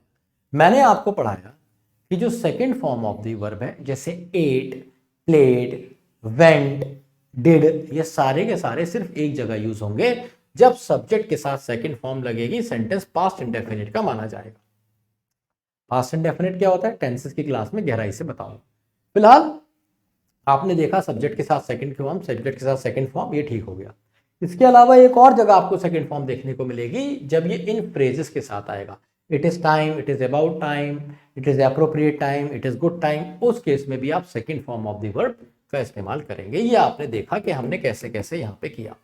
इसके बाद मैंने आपको बताया कि अगर इसमें सेकंड फॉर्म नहीं लगे, फर्स्ट फॉर्म भी लग सकती है। तरीका क्या है कि टू लगाओ, जब टू आ जाएगा तो टू के बाद हमेशा फर्स्ट फॉर्म आती है, आपने फर्स्ट फॉर्म देखी। फिर मैंने बताया कि कभी कभी टू भी नहीं आएगा, कोई प्रेपोजिशन आ जाएगी। तो अगर कोई प्रेपोजिशन दिखे तो याद रखिए उसके बाद हमेशा आईएनजी फॉर्म लगाते हैं वर्ब की, ठीक है। तो प्रेपोजिशन इसमें मैंने तुम्हें तीन चीजें बताई। यहां पे सेकंड फॉर्म अगर कुछ नहीं है, तो कुछ है तो फर्स्ट फॉर्म, मतलब टू लगा हुआ है तो फर्स्ट फॉर्म, और अगर प्रेपोजिशन है तो आईएनजी फॉर्म। ये था आपका रूल 3 जो था सेकंड फॉर्म ऑफ वर्ब के बारे में, ठीक है। ये सबसे आसान और सबसे छोटा रूल। अब हम बढ़ते हैं एक बड़े विशाल में और खतरनाक रूल पे, है ना। चलो, लेकिन मेरे पास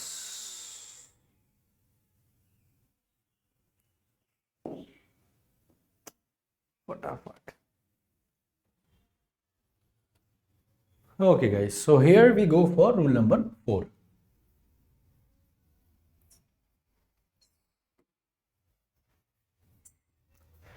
सो भाई रूल 4 बहुत ही आसान है और ये सबसे ज्यादा इंपॉर्टेंट है। आप ये बात जान लीजिए कि रूल 4 से क्वेश्चन जरूर मिलेगा आपको, हर हाल में एक क्वेश्चन आपके पास रूल 4 से आना ही है, ये बात आप मान के चलिए, ठीक है। एक क्वेश्चन 100% आना है रूल 4 से, ये मान के चलिए, तो ये इंपॉर्टेंट रूल है। अच्छा भाई, अब रूल 4 का क्या मतलब है, ये एक और ऑक्सिलरी वर्ब आप जानेंगे इसमें। आप हैव को आपने जाना होगा, हैज जानते होंगे, हैव, हैज, हैड, हैविंग, सुना है क्या होता है, हैव, हैज, हैड, हैविंग क्या होता है। देखो, have, has, had, having is an auxiliary verb, is an auxiliary verb। have, has, had, have, having, ये सारे के सारे क्या है, एक ऑक्सिलरी वर्ब। ऑक्सिलरी वर्ब का मतलब है जो कभी तो काम करती है मेन वर्ब की तरह, किसकी तरह, मेन वर्ब की तरह, और कभी ये काम करेगी किसकी तरह, हेल्पिंग वर्ब की तरह काम करेगी। और मैंने आपको बताया कि कभी भी कोई वर्ब अगर मेन वर्ब की तरह काम करती है, कोई भी वर्ब अगर मेन वर्ब की तरह काम करती है तो बताती है अपना एक्चुअल मीनिंग। Actual meaning. अब तुम सोच रहे होगे ये हैव, हैज, हैड, हैविंग क्या है? अरे भाई ईट बताया था ना, first form, second form, third form, ये वही तो है। तो ये हैव की कौन सी फॉर्म हो गई? फर्स्ट फॉर्म, प्लूरल वाली। ये वाली भी फर्स्ट फॉर्म, पर ये सिंगुलर वाली है ना। ये सेकंड और थर्ड फॉर्म दोनों है, और ये वाली आईएनजी फॉर्म है। अब बच्चा फिर से कंफ्यूज हो गया। बच्चा सोच रहा है कि सर एक बात बताओ, आप कह रहे हो हेड सेकंड फॉर्म भी है और थर्ड फॉर्म भी है, तो मुझे कैसे पता चलेगा कि कब ये सेकंड फॉर्म है और कब ये थर्ड फॉर्म है? बहुत ही आसान है मेरे चीते, बहुत आसान। ये एकमात्र ऐसी वर्ब नहीं है जिसकी सेकंड और थर्ड फॉर्म सेम है। ऐसी बहुत सारी वर्ब्स हैं जैसे जिनकी सेकंड और थर्ड फॉर्म सेम है, जैसे कि किल्ड, जैसे कि प्लेड, जैसे कि वर्ब्ड, जैसे कि स्लेप्ट, है ना। ये ऐसी बहुत सारी वर्ब्स हैं। एक गॉट भी है, गॉट, इसकी सेकंड और थर्ड फॉर्म सेम होती है। अब मुझे कैसे पता चलेगा कब सेकंड फॉर्म की तरह यूज हुआ, कब थर्ड फॉर्म की तरह? तो याद रखो, 2 नंबर का आदमी हमेशा अकेला रहता है, 2 नंबर का आदमी अकेले घूमता है, 2 नंबर का आदमी काम अपने आप करता है, अकेले करता है। तो ये क्या है? ये second form of the verb. Second form of the verb का क्या मतलब है कि जब भी ये second form of the verb होगी तो इससे पहले नो हेल्पिंग वर्ब, इससे पहले कभी भी कोई हेल्पिंग वर्ब नहीं आएगी, ठीक है। और जब ये थर्ड फॉर्म होगी तो याद रखिए इससे पहले हमेशा एक हेल्पिंग वर्ब होगी। आसान हो गया। जैसे मैंने कहा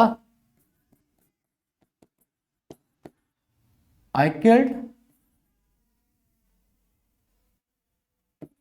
a mosquito. Second form of the verb है ये, क्योंकि हेल्प से पहले कोई हेल्पिंग वर्ब नहीं है। बट अगर मैं इस सेंटेंस को कुछ ऐसे लिखता, आई हैव किल्ड अ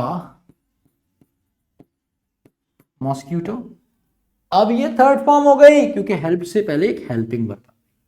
नहीं समझे? एक सेंटेंस और देखो। जैसे मैंने कहा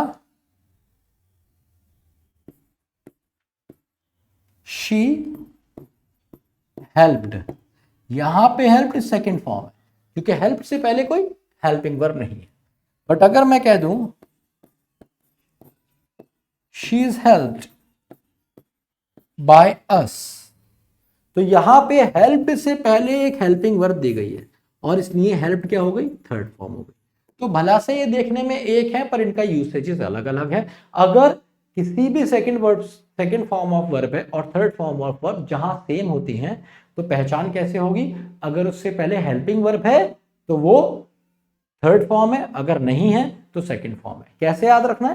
सेकंड फॉर्म, 2 नंबर का आदमी अकेले रहता है, अकेले घूमता है। होगी बात। अब सवाल यह है कि सर हैव का एक्चुअल मीनिंग क्या होता है ना? तो बहुत सारों को लगा होगा सर हैव का मतलब होता है पाना, है ना। पाना होता है ना हैव का मतलब, पास में होना या पाना। हैव एक ऐसी वर्ब है जिसके मल्टीपल मीनिंग आते हैं। कितने मीनिंग आते हैं? मल्टीपल, एक से ज्यादा मीनिंग आते हैं भाई हेल्प के। जैसे कि मतलब इसके हैव के एक से ज्यादा मीनिंग। जैसे क्या क्या हो सकता है इसका मतलब? कभी कभी रिसीव होता है, कभी कभी ऑब्टेन होता है, रिसीव, ऑब्टेन। कभी इसका मतलब गेट जैसा भी आता है ना। कभी कभी इसका मतलब ईट जैसा भी आता है, कभी कभी इसका मतलब ओन जैसा भी आता है। ओन करना या आपके पास होना, पजेस। तो इस तरीके से इसके मल्टीपल एक्चुअल मीनिंग होते हैं, मतलब एक से ज्यादा एक्चुअल मीनिंग होते हैं, है ना। जैसे मैं आपको सेंटेंस दिखाता हूं, सेंटेंस से आप बेहतर समझ पाए। मैंने कहा आई हैव अ कार, या फिर मैंने कहा ही हैज लॉन्ग हेयर। अब जरा ध्यान दीजिए, जरा एक बार फटाफट ध्यान दीजिए। तो यहां पे आई हैव अ कार का क्या मतलब है? आई हैव अ कार का क्या मतलब है? आई हैव अ कार का मतलब है कि मेरे पास एक गाड़ी है। कितनी गाड़ी है? एक गाड़ी है। पजेस कराना चाह रहे हो तुम, ओन कर रहे हो उसे, या ये कहना चाह रहे हो। In the same manner she has long hair, उसके लंबे बाल हैं, तो शी गेट्स लॉन्ग हेयर भी कह सकते हो, या ना, या फिर शी ओन्स, ओन्स तो हेयर हेयर के लिए ठीक नहीं होगा, गेट्स वाला सेंस देगा ये, है ना, यहाँ पे ये गेट्स वाला सेंस देगा। ऐसे ही जैसे मैंने कहा I just had my lunch, मैंने अभी अभी अपना लंच लिया है, तो ये दोनों सेंस देगा, टेक वाला भी और आप ईट वाला भी कह सकते हैं, ईट वाला सेंस भी दे सकता है ये। जैसे I just at my lunch, मैंने अभी अपना खाना खाया था। ठीक है, तो वो क्या मैं कहने की कोशिश कर रहा हूं, मैं कहने की कोशिश कर रहा हूं कि आप इन वर्ड्स से मीनिंग निकाल सकते हैं हैव का, आपको कभी कंफ्यूजन नहीं होगा, आगे की चीज आपको बता देगी कि मीनिंग क्या है हैव का। तो एक बार फिर से बताता हूं, हैव एक ऐसा वर्ड है जिसके मल्टीपल मीनिंग हो सकते हैं जब भी वो मेन वर्ब की तरह काम करेगा। तो मल्टीपल मीनिंग्स आपको पता कैसे चलेंगे, बहुत आसान तरीका है, सेंटेंस अपने आप बता देगा, भाई कार को खाओगे तो नहीं, है ना, ऐसे ही बालों को, मतलब क्या, बालों को तुम कहीं से रिसीव तो नहीं करोगे, है ना, तो ये बड़ा ही सिंपल है, आप इसे ऐसे समझ सकते हैं। जैसे रिसीव वाला सेंस देखिए कितने आसानी से आ जाएगा, मैंने कहा शी हैड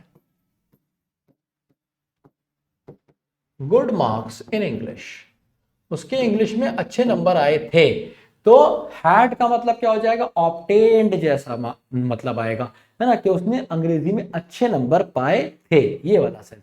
तो मैंने क्या बताया, हैड एक ऐसी वर्ब है जिसके मल्टीपल मीनिंग है और आपको सेंटेंस से ही पता चल जाएगा ना। ये तो तब की बात हो गई जब ये मेन वर्ब की तरह काम करेगी, जब ये काम करेगी हेल्पिंग वर्ब की तरह, जब ये काम करेगी हेल्पिंग वर्ब की तरह, तो याद रखो अपने साथ हमेशा एक मेन वर्ब लेगी।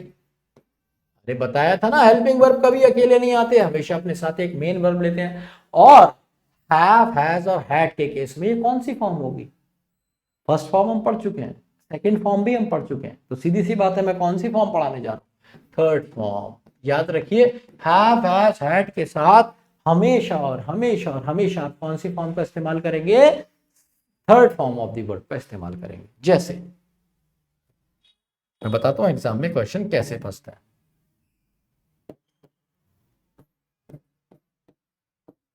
She has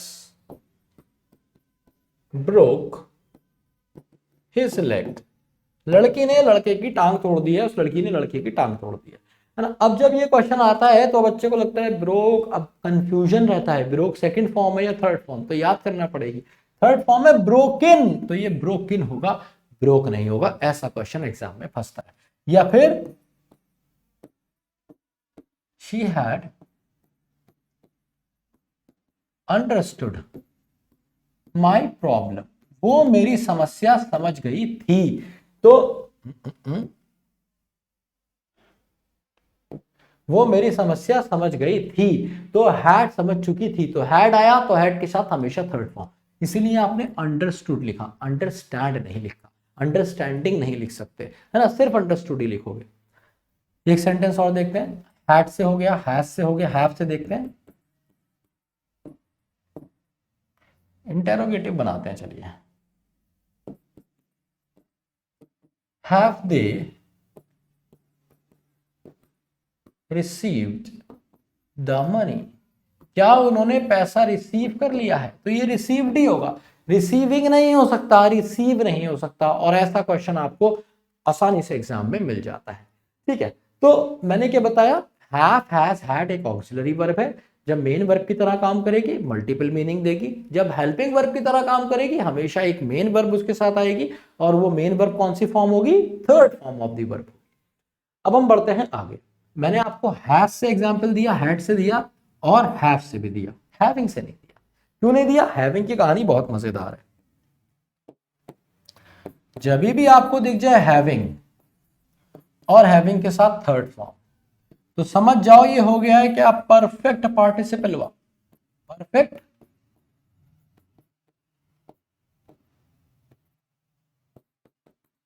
परफेक्ट पार्टिसिपल हो गया। परफेक्ट पार्टिसिपल का क्या मतलब होता है, परफेक्ट पार्टिसिपल का मतलब होता है कि हैव आज एक अलग मीनिंग देने वाला है। हैव का मतलब, हैव का मतलब आएगा हैविंग का मतलब आएगा आफ्टर। हैविंग का मतलब क्या आएगा? आफ्टर। जब भी हैविंग के साथ थर्ड फॉर्म लगाओगे तो वो परफेक्ट पार्टिसिपल बन जाएगा। परफेक्ट पार्टिसिपल का मतलब है कि हैविंग का मतलब आफ्टर जैसा आएगा और थर्ड फॉर्म सेंस देगी आईएनजी का। किसका सेंस देगी? आईएनजी का। मैं ये नहीं कह रहा हूं कि थर्ड फॉर्म की जगह आईएनजी लिख देना, मैं कह रहा हूं थर्ड फॉर्म आईएनजी का सेंस देगी, है ना। इससे आप मीनिंग भी समझ पाएंगे और सेंटेंस को भी बेहतर पकड़ पाएंगे। जैसे मैंने कहा having played I went to sleep. खेलने के बाद मैं सोने चला गया। एक सेंटेंस और देखो, having done her work she left the town. अपना काम करके उसने शहर छोड़ दिया था। ठीक है, तो बड़ा आसान है। देखो कितना आसान है, कितना आसान है, कितना आसान है। ये देखिए, हैविंग का मतलब आफ्टर, तो कितनी आसानी से आप सेंस निकाल सकते हैं। हैविंग का मतलब आफ्टर और इसका मतलब सेंस ऑफ आईएनजी। तो बहुत आसान हो गया। आफ्टर प्लेइंग, खेलने के बाद, I went to sleep, sentence सही हो गया। ऐसे ही हैविंग डन मतलब आफ्टर डूइंग क्या? हर वर्क, अपना वर्क करने के बाद शी लेफ्ट टाउन, ये वाला इसका सेंस आएगा। मुझे उम्मीद है ये समझ आ गया होगा। अब आइए जरा देखते हैं इस पे क्वेश्चन कैसे आते हैं। ठीक है, तो क्वेश्चन इस पे जरूर आता है। एक नंबर का मतलब एक क्वेश्चन तो आपको हर हाल में मिलेगा।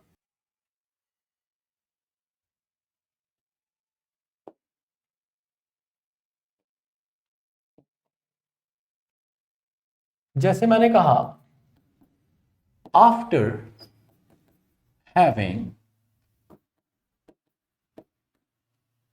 killed the man,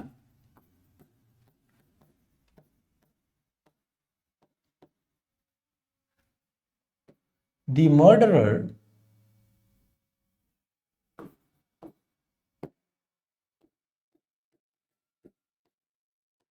buried him।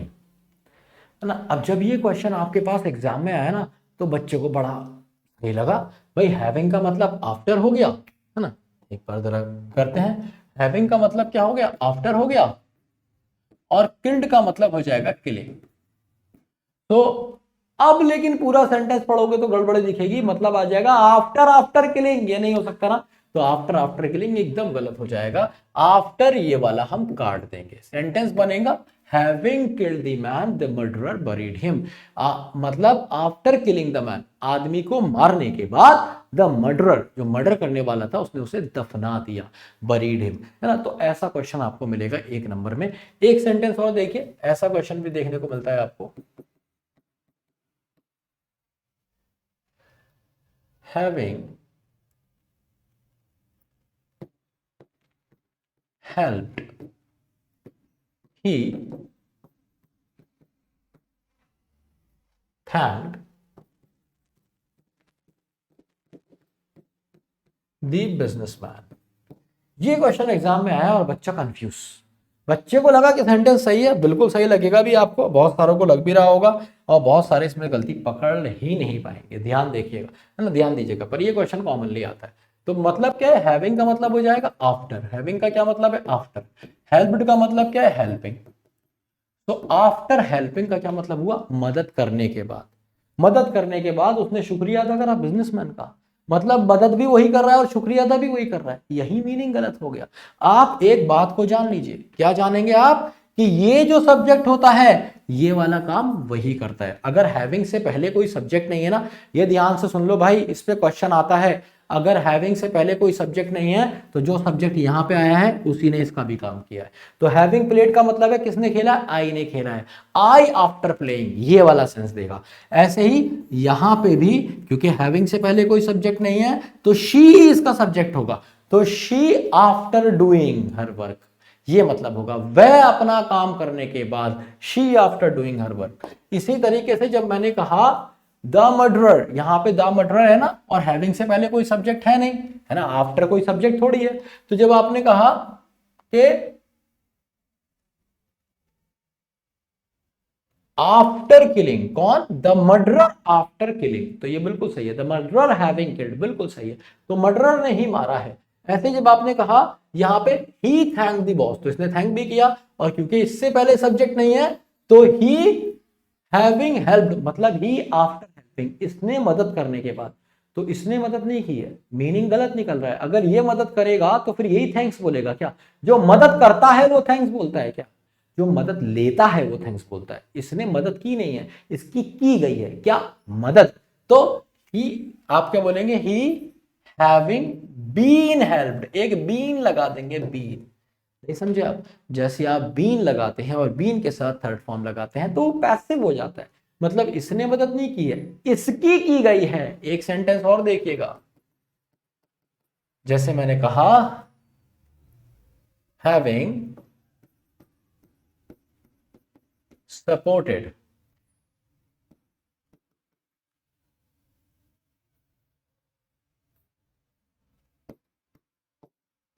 By his son,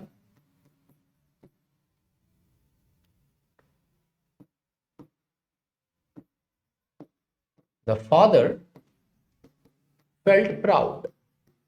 पापा को कैसा लगा? पापा को बड़ा अच्छा लगा। कब? मदद करने के बाद अच्छा लगेगा, आफ्टर, है ना? ये इसका मतलब हो जाएगा after supporting by his son. After supporting का मतलब होगा सपोर्ट करने के बाद, सन द्वारा, सपोर्ट करने के बाद नहीं, सपोर्ट किए जाने के बाद, सपोर्ट लेने के बाद। तो यहां पे आपको कहना पड़ेगा एक been, B double N, been, है ना? तो हैविंग बीन सपोर्टेड, मदद किए जाने के बाद, किसके? बेटे के द्वारा, बाप को बड़ा प्राउड फील हुआ अपने बेटे पे, क्या बात है, बेटा इतना बड़ा हो गया कि मेरी मदद कर रहा है। अगला सेंटेंस देखिए, ऐसे देखो मैं इतने सारे क्यों करा रहा हूं, अभी डीपीपी में भी तुम्हें इसके क्वेश्चंस मिलेंगे, अगर सॉरी डीपीपी बोल रहा हूं, अभी आगे इसी पीपीटी में भी इसके बहुत सारे क्वेश्चंस मिलेंगे, ठीक है? जैसे हैविंग बीन अरेस्टेड,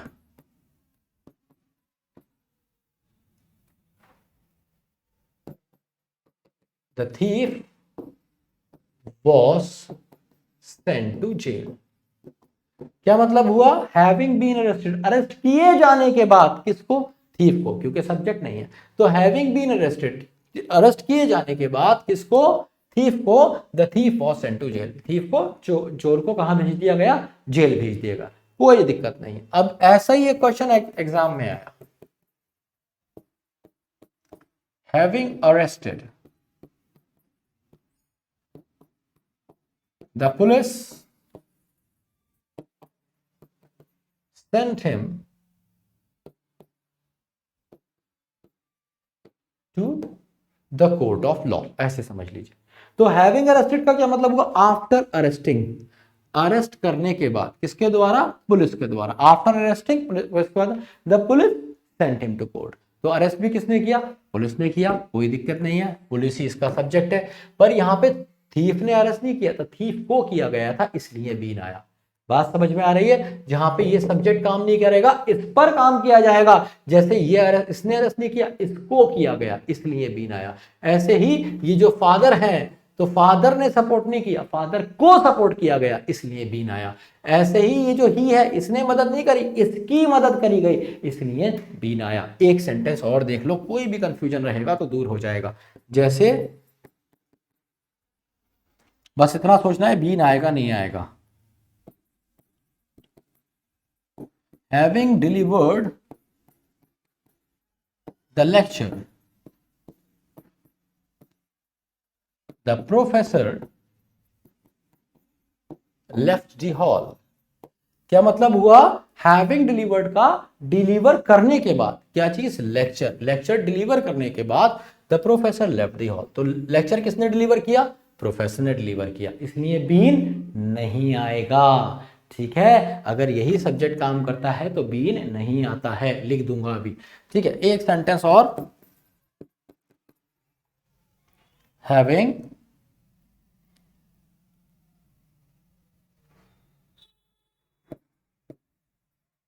beaten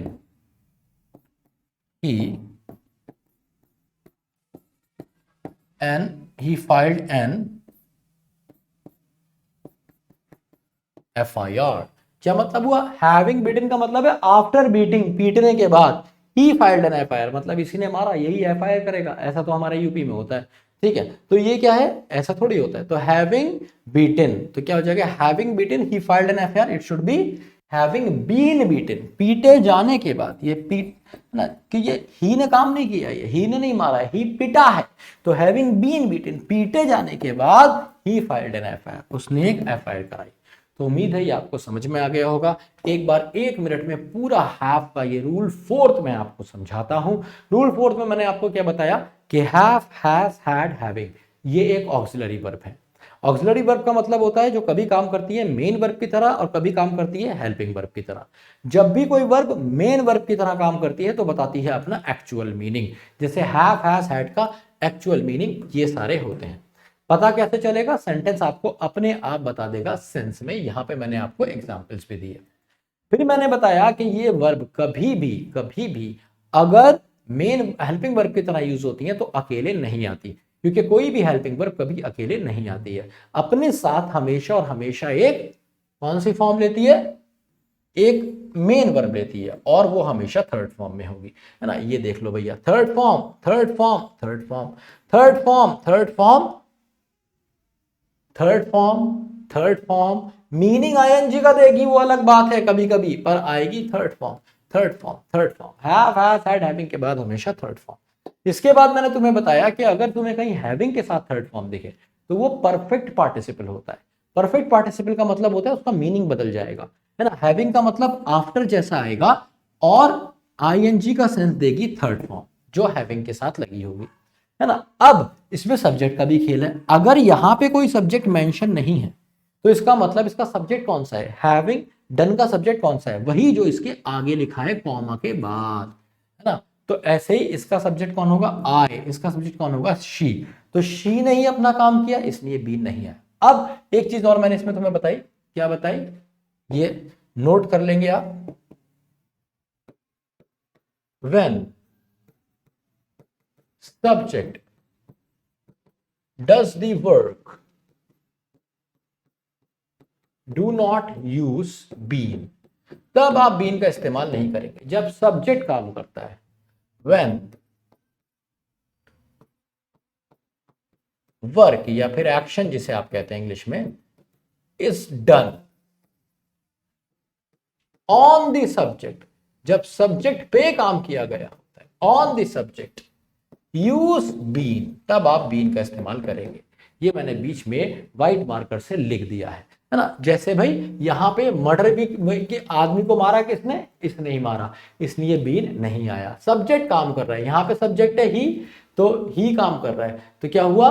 किसने हेल्प करी? ही ने हेल्प करी ना, ही की हेल्प करी, तभी तो ही ने थैंक्स बोला, और इसलिए आपने बीन लगाया। जैसे आपने यहाँ पे देखा जो फादर हैं, तो फादर ने सपोर्ट करा, फादर को सपोर्ट किया गया, इसलिए आपने बीन लगाया, है ना। यहाँ पे जो चोर है तो थीफ ने अरेस्ट किया या थीफ को अरेस्ट किया गया? थीफ को अरेस्ट किया गया, और इसलिए आपने बीन लगाया। यहाँ पे पुलिस ने अरेस्ट किया या पुलिस को अरेस्ट किया गया? पुलिस ने अरेस्ट किया, और इसलिए आपने बीन नहीं लगाया। सब्जेक्ट के साथ सब्जेक्ट नहीं काम किया तो बीन नहीं लगाया। ऐसी प्रोफेसर ने लेक्चर डिलीवर किया है, प्रोफेसर को डिलीवर किया, प्रोफेसर ने डिलीवर किया, और इसलिए बीन नहीं आया। लास्ट सेंटेंस देखते हैं, ये ही ने मारा या ही पिटा? ही पिटा, और इसलिए बीन आया। उम्मीद है तनतना गया होगा तुम्हारा बदन। ये था, है ना, आत्मा हो गई होगी तृप्त। रूल नंबर 4, ठीक है। और अगर तुम्हें ये चारों रूल बेहतरीन तरीके से समझ में आ गए हैं ना, तो इसका प्रूफ है कि आने वाले जो क्वेश्चंस मैं तुम्हें कराने जा रहा हूं उसमें तुम बढ़िया स्कोर करने वाले हो।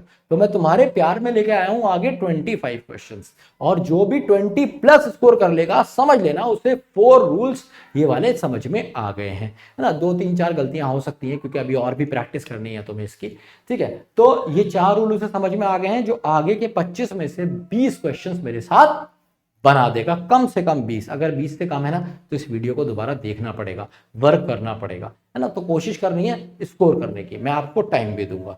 सो here we go for question number 1, ठीक है। तो इसमें करना क्या है, ये बड़ा सा सेंटेंस है, 4 पार्ट में डिवाइडेड है, 1 2 3 4। हर पार्ट को एक नाम दे दिया, ये ए पार्ट है, ये बी पार्ट है, ये सी पार्ट है, और एक डी पार्ट है जो सेंटेंस का पार्ट नहीं है, बस सिर्फ नो एरर लिखा हुआ है। तो आपको देखना है कि इस सेंटेंस में कोई गलती है, कोई एरर है। अगर एरर है तो जल्दी से बता दीजिए कौन से पार्ट में है। अगर आपने बता दिया तो समझ लीजिए आपने एक क्वेश्चन सही कर दिया। All the best, go for it. Her page पे मैं मुश्किल से 10 सेकंड के लिए रुकूंगा ताकि आप वीडियो को पॉज कर दें और क्वेश्चन को सॉल्व कर लें, है ना। इतनी देर के लिए मतलब 10 सेकंड बहुत है वीडियो को पॉज करके दोबारा चलाने के लिए, तो 10 सेकंड या उससे कम के लिए मैं रुकूंगा। आप पॉज करके क्वेश्चन को सॉल्व करिए और फिर वीडियो को आगे बढ़ाइए, समझे। पॉज करके क्वेश्चन को सॉल्व करिए और फिर वीडियो को आगे बढ़ाइए, है ना। 10 सेकंड्स हैं आपके पास वीडियो रोक के दोबारा स्टार्ट करने के लिए। ओके गाइस, तो Raman Indeed work for the. Indeed का मतलब क्या होता है? इंडीड का मतलब होता है सच में, रियली। इंडीड का मतलब क्या होता है? सच में, रियली। तो रमन इंडीड वर्क थोड़ी होगा, वर्क्स होगा, वर्क्स। अब वर्क्स क्यों होगा? क्योंकि रमन क्या है? सिंगुलर है। अगर रमन सिंगुलर तो वर्क्स भी सिंगुलर। वर्ब के साथ एस और एस लगाओगे तो वो सिंगुलर हो जाती है, समझे मेरी बात। अभी आपने पीछे सीखा था, तो जिसने सीखा उसने कर दिया और वो निकला कौन? एकदम कड़क चीता। B is the correct answer, है ना। और जिसने लगाया ए, सी या बी, डी में से कुछ, वो निकल गया हमारा चमन चीता। तो कोई बात नहीं है, अभी भी ऑप्शंस हैं, अभी भी बहुत सारे क्वेश्चंस हैं, सही करने हैं 25 में से एटलीस्ट 20। Go for it. चलिए क्वेश्चन नंबर 2। एक बार फिर से सिर्फ 10 सेकंड का मैं आपको समय दूंगा, मुझे पॉज कर दीजिए, क्वेश्चन को सॉल्व कीजिए। So there are 2 boys. लड़के कितने हो गए? 2 हो गए, इसीलिए आर लगा है, बिल्कुल सही है। There are 2 boys standing there, जो वहां पर खड़े हैं और क्या कर रहे हैं? इंतजार कर रहे हैं, वेटिंग फॉर हिज 2 बॉयज के लिए हिज, यही बदतमीजी हो गई, है ना। तो इन चीजों का भी ध्यान रखना है, ऐसा क्वेश्चन भी आ जाता है एग्जाम में। तो ये हिज थोड़ी होगा, है ना। हिज होता है सिंगुलर। तो प्लूरल क्या होता है? प्लूरल होता है देयर। अरे इतना तो पढ़ा होगा ना 12वीं तक, इतने तो एक्सपेक्टेशन तुमसे कर सकता हूं। और तुम एनडीए वाले थोड़ी हो, सीडीएस वाले हो, ग्रेजुएशन ऊंट हो गए हो अब तुम। तो इतना तो तुम्हें पता होगा कि हिज सिंगुलर के लिए और देयर प्लूरल के लिए। So waiting for their respective turns, answer is C. टेंडन। ठीक है, तो उम्मीद है सही हुआ होगा। अपना स्कोर जरूर बताना मुझे, है ना। आउट ऑफ 25 स्कोर बताना। 2 चीजें बताना एक ही कमेंट में, 25 कमेंट मत करना, है ना। ये 2 चीजें एक ही कमेंट में बताना। क्या? पहली चीज बताना कि तुमने स्कोर कितना किया आउट ऑफ 25। दूसरी चीज बतानी है तुम्हें कि हाँ तुम्हें क्लास कैसी लगी, आत्मतृप्त हुई, मजा आया, हाउ वाज द क्लास। ये 2 चीजें। Each boy and girl were not willing. हैं भैया, ईच का मतलब होता है हर एक, सिंगुलर होता है ईच। क्या रखिएगा, ये छोटी छोटी चीजें क्वेश्चन करते करते आप सीखेंगे। ऐसी बॉय भी क्या हो गया, इसीलिए बॉय भी आपने सिंगुलर यूज किया, गर्ल भी आपने सिंगुलर यूज किया, क्योंकि ईच लिखा हुआ है, ईच बॉय एंड गर्ल। तो ये वॉस हो जाएगा, वॉस। सिंगुलर के साथ वॉस का इस्तेमाल करते हैं, तो आंसर इज बी। आना आसान question. Here we go for the 4th one. ये गलत मत कर देना।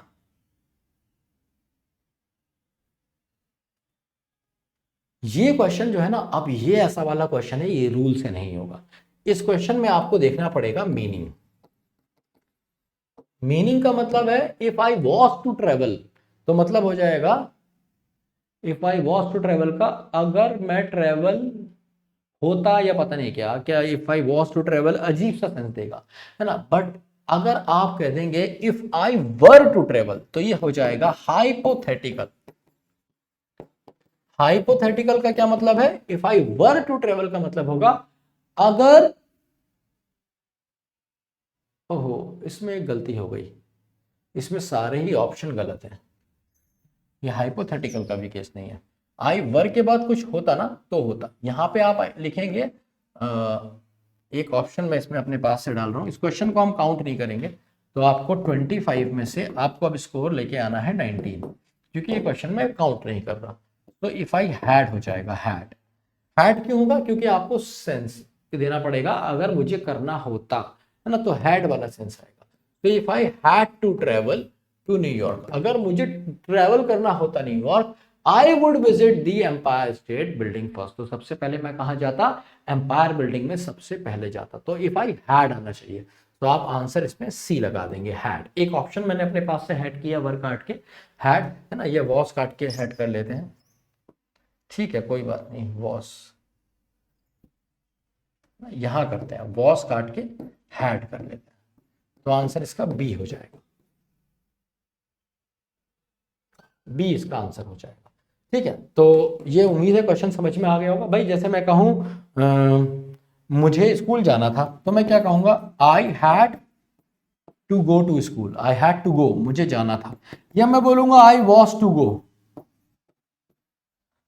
है ना, तो ये गलत हो जाएगा, आई वॉज टू गो गलत हो जाएगा, आई हैड टू गो।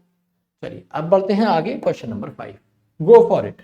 एक बार फिर से 10 सेकंड आपके पास है, आप वीडियो को पॉज करेंगे 10 सेकंड के लिए, क्वेश्चन को पढ़ेंगे, आंसर देंगे और फिर अपना आंसर चेक करेंगे।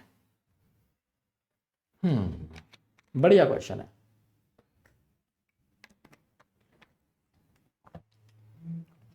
एज पर अ रीसेंट सर्वे, एक रीसेंट सर्वे के अनुसार 60 rupees out of every 100 rupees, 60 रुपए, तो 60 रुपए क्या हो गए, प्लूरल हो गए, है ना, और 100 रुपीज भी क्या हो गए, प्लूरल हो गए, सब प्लूरल चल रहा है, तो वर्ब भी कैसे लोगे, प्लूरल। अब ये सिंगुलर है, काट डालो, वॉज सिंगुलर है, काट डालो, इन दोनों में से एक आंसर होगा। तो अगर सेंटेंस बात कर रहा है प्रेजेंट की, तो आंसर ये वाला हो जाएगा, अगर सेंटेंस पास्ट की बात कर रहा है तो आंसर ये वाला हो जाएगा, बस इतना सा क्वेश्चन है ना। तो कॉमन सेंस बहुत जरूरी है भाई, आर्मी में, मिलिट्री में, नेवी में, कहीं पे भी तुम्हें आर्मी, नेवी, एयरफोर्स कहीं भी जाना है, तो सबसे इंपॉर्टेंट क्या है, ये तो तुम्हें पता ही है, कॉमन सेंस। तो एज पर रीसेंट सर्वे 60, है ना, तो ये रीसेंट सर्वे की बात कर रहा है, रीसेंट मतलब प्रेजेंट, रीसेंट से हमें पता चल गया कि आप प्रेजेंट की बात कर रहे हैं, प्रेजेंट सर्वे की बात कर रहे हैं, तो 60 में से हर 60 रुपए 100 में से आर स्पेंट हो जाएगा, आर स्पेंट प्लूरल है ना, आर स्पेंट, सी, खर्च किए जाते हैं हर एक सिटीजन के द्वारा फूड और क्लोथिंग पे। तो यहाँ पे ये वही वाला क्वेश्चन है, सब्जेक्ट सिंगुलर तो वर्ब सिंगुलर, सब्जेक्ट प्लूरल तो वर्ब प्लूरल, बट उसे घुमा घुमा के दिया जा रहा है, कैसे, घुमा घुमा के। तो भाई सीधा सीधा तो सब कर लेते हैं, अगर तुम घुमा के कर पाते हो तभी तुम कौन हो, सच्चे चीते हो, आंसर इज सी। चलिए आ जाते हैं क्वेश्चन नंबर 6 पे। देखिए क्वेश्चन नंबर 6 का आता है, I do not like ice cream when I was a kid. तो आई डू नॉट को बेसिकली आपको इसमें चेंज करना है, मैंने क्वेश्चन बताया, डू नॉट को चेंज करना है, 10 सेकंड का टाइम है, डू नॉट को क्या चेंज करके क्या लगा सकते हैं, कॉमन सेंस का क्वेश्चन है, मैं बता रहा हूं, कॉमन सेंस का, क्योंकि अंग्रेजी को करने के लिए सबसे ज्यादा कॉमन सेंस चाहिए। तो यहां पे I do not like ice cream when I was a kid, इससे मुझे पता चल गया सेंटेंस बात कर रहा है पास्ट की, तो अगर पास्ट की बात कर रहे हैं तो ये आंसर नहीं हो सकता, और डू नॉट आंसर भी नहीं हो सकता। तो अगर ये दोनों आंसर नहीं हो सकते तो इन दोनों को हमने क्या कर दिया, एलिमिनेट। भाई पहले दिन से तुम्हें एलिमिनेशन सिखाया है मैंने, आज भी एलिमिनेशन सिखा रहा हूं, कॉम्पिटिटिव एग्जाम में सबसे इंपॉर्टेंट टेक्निक्स में से एक है एलिमिनेशन।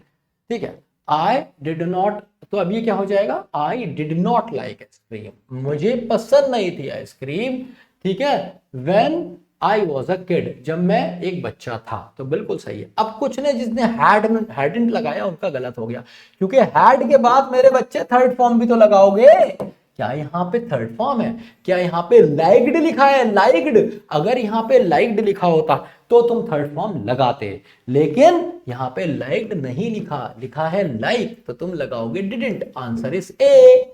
समझ आई ना कहानी। तो ये था क्वेश्चन, और इसका पूरा मैंने ऑपरेशन कर दिया, डिटेल में तुम्हें समझा दिया। क्वेश्चन नंबर 7,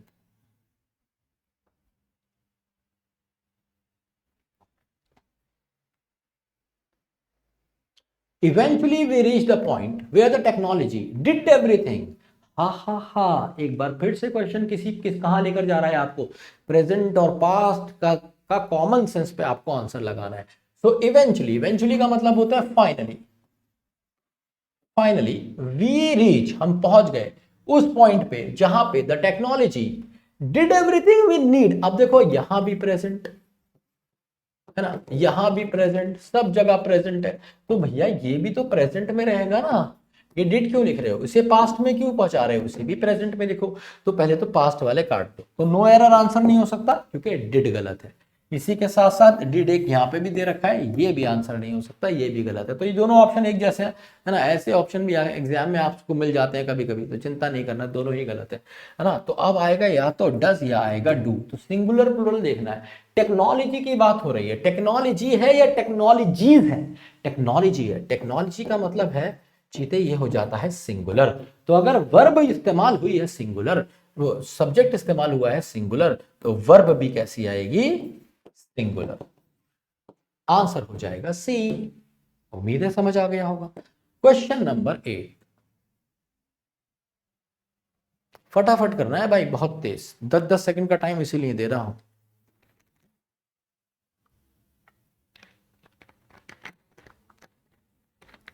अब देखो, जिसने रट्टा मारा होगा ना, वो इस क्वेश्चन में एकदम से फंस जाएगा। जिसने रट्टा नहीं मारा होगा उस क्वेश्चन को कर जाएगा। Do I ever tell you, क्या मैं तुम्हें कभी बताता हूं, क्या मैं तुम्हें कभी बताता हूं that you are the most handsome man I have ever seen, के तुम सबसे ज्यादा हैंडसम मैन हो जो मैंने आज तक देखे हैं। तो इसका मतलब क्या हो जाएगा? इसका मतलब हो जाएगा, क्या मैं तुम्हें कभी बताता हूं, ये तुम्हें कभी आज तक पूरी जिंदगी में किसी ने कहा है? क्या मैं तुम्हें बताता हूँ कि तुम सबसे बेकार आदमी हो, क्या मैं तुम्हें बताता हूँ कि तुम सबसे भौंडी लड़की हो, है ना, ये तो कभी नहीं कहते ना। तो आप क्या कहते हैं? क्या मैंने तुम्हें कभी बताया है, मतलब आप पास्ट की बात करते हैं, है ना। तो अब यहाँ पे पास्ट की बात करते हैं, तो आप हैव तो लगा नहीं सकते, क्योंकि आगे थर्ड फॉर्म नहीं है। कौन सी फॉर्म है? फर्स्ट फॉर्म है, तो हैव वाला कट गया। ठीक है भाई। और मैंने कहा आप ऐसे बोलते नहीं है, डू आई एवर टेल, तो ये वाला भी गलत हो गया। इज और आई तो साथ में आ ही नहीं सकते। इज और आई कभी देखा? I is good, I am good बोलते हो, है ना, आई एम लेट बोलते हो, आई इज लेट, है ना, ऐसे तो नहीं बोलते। अगर कोई ऐसे तुमसे बोल भी देना, रिश्ते खत्म कर देना, अच्छा नहीं लगता। तुम ऐसी लड़की को कहीं लेके जाओगे ना, मैं तुम्हें बता रहा हूँ, ये मैकडोनल्ड्स में जाके पिज्जा मांग लेगी। ठीक है, नहीं समझ रहे हो तुम बात को, नहीं समझ रहे हो तुम बात को, है ना। बहुत बहुत ज़्यादा बेइज्जती हो जाएगी। ये तुम इसको किसी अच्छे से रेस्टोरेंट में लेके जाओगे, ये वहाँ पे बढ़िया सा रेस्टोरेंट है, वहाँ पे बढ़िया बढ़िया डिशेस हैं, ये वहाँ पे जाके कह देगी कि भैया एक काम करो, एक चाय और 2 बन ले ला दो, है ना। तो बहुत बहुत बेइज्जती हो जाएगी, है ना, अपना ध्यान रखो।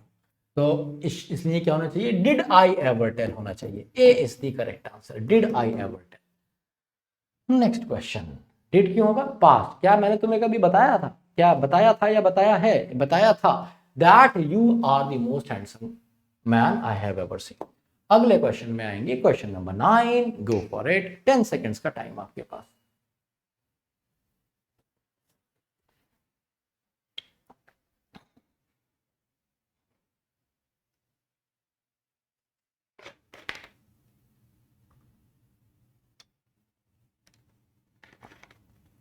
कह रहा है you did not know why you hid it, तुम्हें नहीं पता है तुमने क्यों छुपाया था, और you don't know if you are afraid of me, या तुम्हें पता ही नहीं कि तुम मुझसे डरे हुए हो। फिर एकदम ट्रिकी क्वेश्चन है, तो आपको देखना है पास्ट प्रेजेंट में चल रही बात, यहाँ पास्ट में, सिर्फ यहाँ पे पास्ट में चली है, और सेंटेंस अलग हो गया है कॉमे से। यहाँ भी प्रेजेंट चला है, यहाँ भी प्रेजेंट चला है। तो you don't know why you hid it, तुम्हें नहीं पता है, थोड़ी तुम्हें नहीं पता था कि तुम क्यों छुपा रहे थे उसे। ठीक है, या फिर और you did not know if you are afraid of me, या फिर तुम्हें ये नहीं पता कि तुम मुझसे डरे हुए हो। तो यहाँ पे सीधी सी बात है, आप बोलेंगे यू डिड नॉट नो, ये पास्ट में है तो इसका सेंटेंस का ये भी पास्ट में रहेगा। ये दोनों अलग अलग सेंटेंस है। आगे वाला सेंटेंस आपको कंफ्यूज करने के लिए दिया है। तो पहले वाले सेंटेंस में A is the correct answer, did नहीं होगा। हैड नॉट हो नहीं सकता क्योंकि नोन नहीं है ये। अगर ये नोन होता, थर्ड फॉर्म होती, तो आप हैड सोचते, है ना। हैज की भी वही कहानी है, ये दोनों एलिमिनेट हो गए, है ना। नो एरर भी नहीं हो सकता, आंसर इज ए। अगले क्वेश्चन पे आते हैं, क्वेश्चन नंबर 10। एक बार ध्यान से क्वेश्चन देखेंगे, 10 सेकंड का टाइम है आपके पास।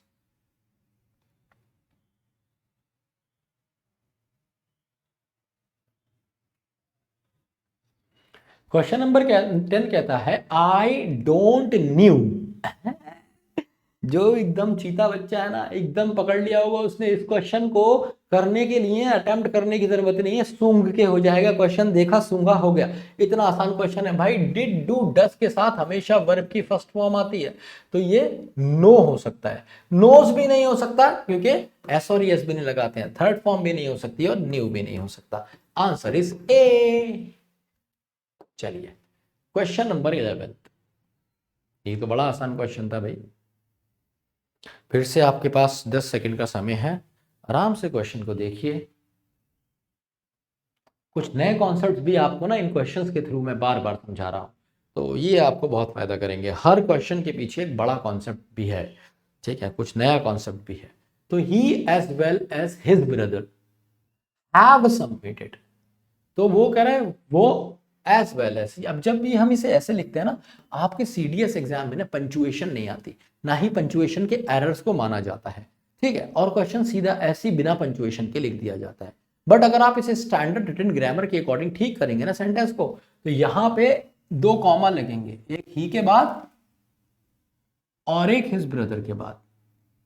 इसका मतलब होता है कि भाई यह है सब्जेक्ट और यह है सब्जेक्ट के बारे में एडिशनल इंफॉर्मेशन है सब्जेक्ट के बारे में। इसका सब्जेक्ट से मतलब नहीं है, इसको सब्जेक्ट के अंदर मत जोड़ो। अगर इसमें एंड लिखा होता, अगर लिखा होता ही and his brother,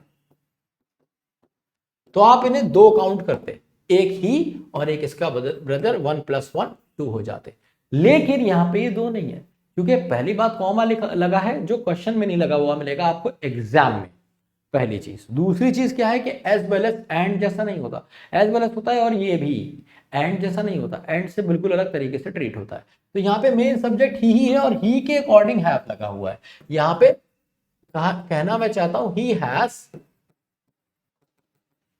submitted the fees as well as his brother. तो देखो हिज ब्रदर के लिए कोई वर्ब नहीं है, ही के लिए ही वर्ब है। आप चाहो तो इस सेंटेंस को ऐसे भी लिख सकते हो और आप चाहो तो ऐसे भी लिख सकते हो। बस एक चीज का ध्यान रखोगे कि ही के साथ हैज आता है, हैव नहीं आता, तो हैज आंसर हो जाएगा, बात खत्म। हैव बाकी सारे के सारे गलत हैं और आपको कंफ्यूज करने के लिए दिए गए हैं। Answer is A. Next question, question number 12।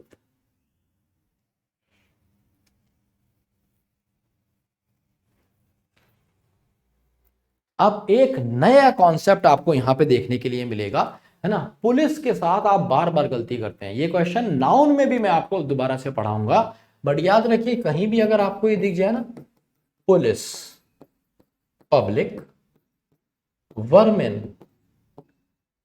Cattle, infantry,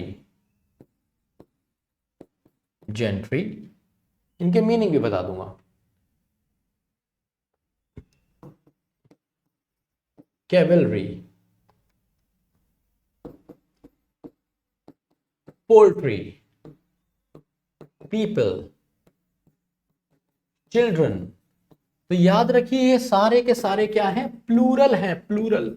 और इनके साथ जब भी कोई वर्ब आती है तो वो कैसी आती है, प्लूरल वर्ब आती है, समझे। अब इनके मीनिंग आपको पता ही है, पुलिस, पब्लिक का पता है। वर्मिन का मतलब होता है small insects.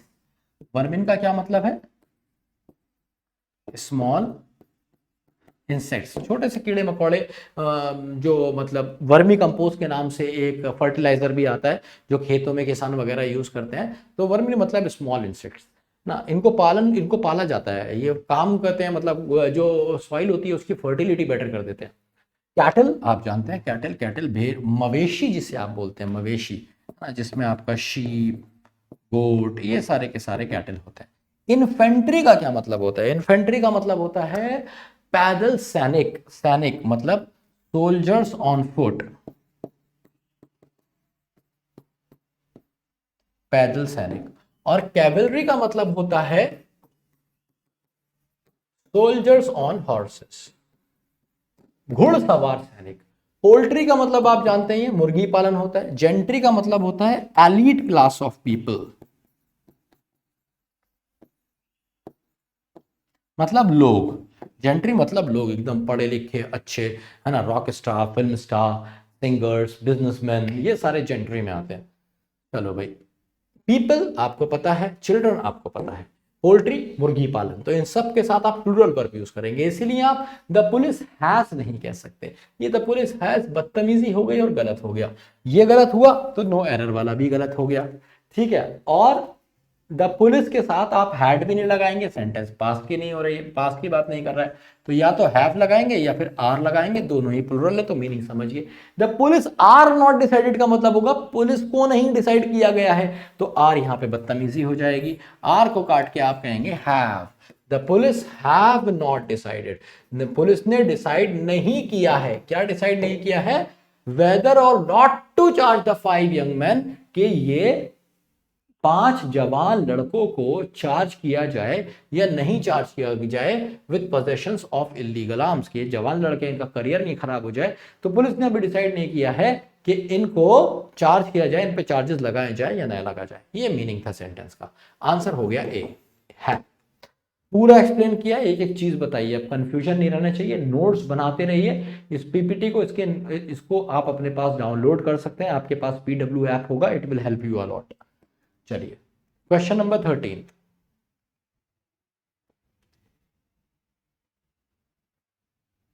After smear peanut butter. Smear का मतलब क्या होता है, स्मीयर का मतलब होता है स्प्रेड करना।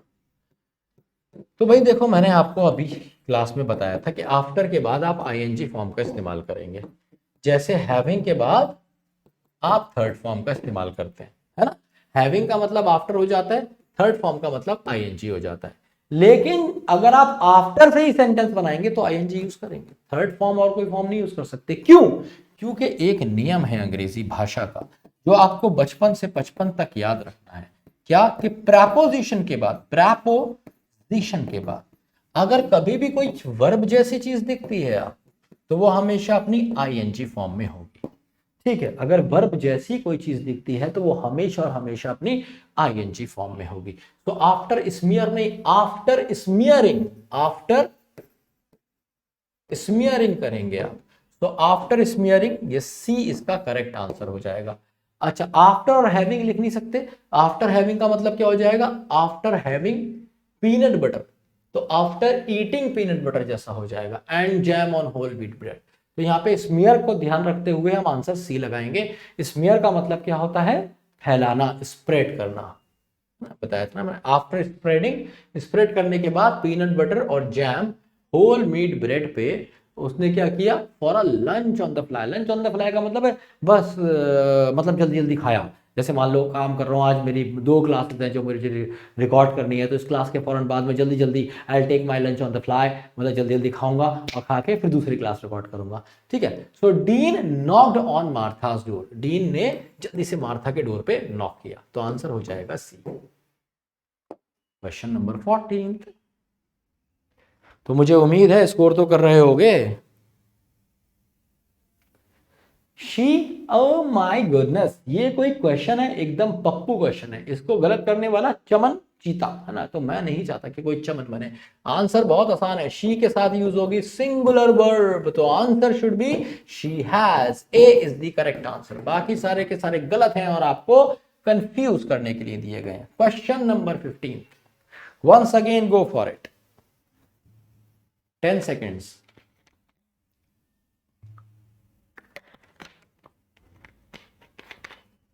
पता है ना क्या बदलना है इसमें, ये जो हैविंग वर्क है ना, ये बताना है सही है या फिर इनमें से किसी से रिप्लेस कर देना है।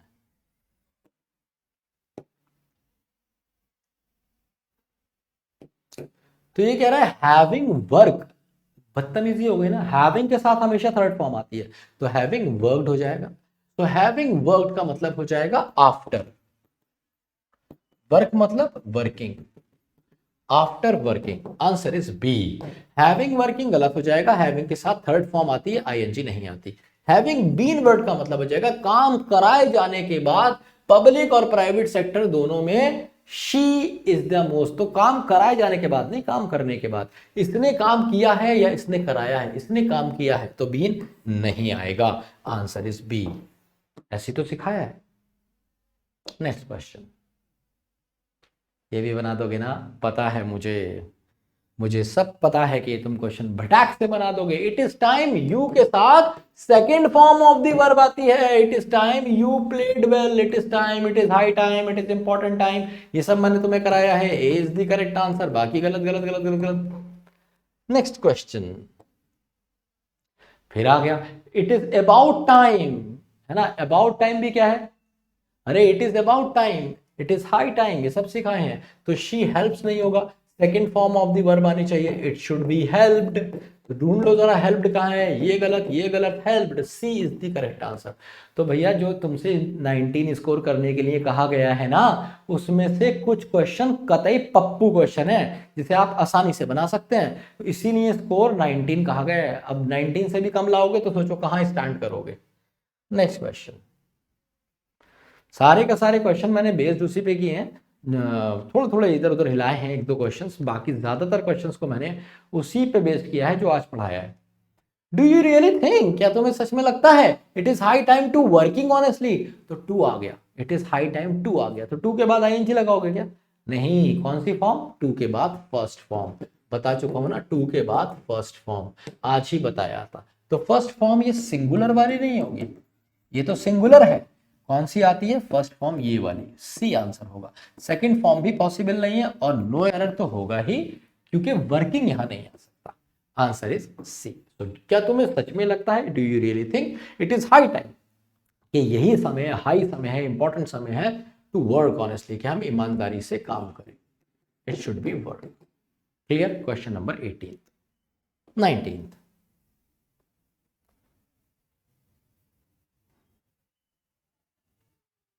ये तो कर दोगे अभी, बिल्कुल जैसा क्वेश्चन नंबर 18 था वैसा ही क्वेश्चन नंबर 19 है। इट इज अप्रोप्रिएट टाइम, ये सही समय है टू स्टार्ट, टू के बाद कौन सी फॉर्म, स्टार्ट, कौन सी फॉर्म बेटे, फर्स्ट फॉर्म, तो start, A is the correct answer. Starting गलत, स्टार्ट्स और नो एरर तो हो नहीं सकता क्योंकि स्टार्टेड गलत है। ठीक है, next question,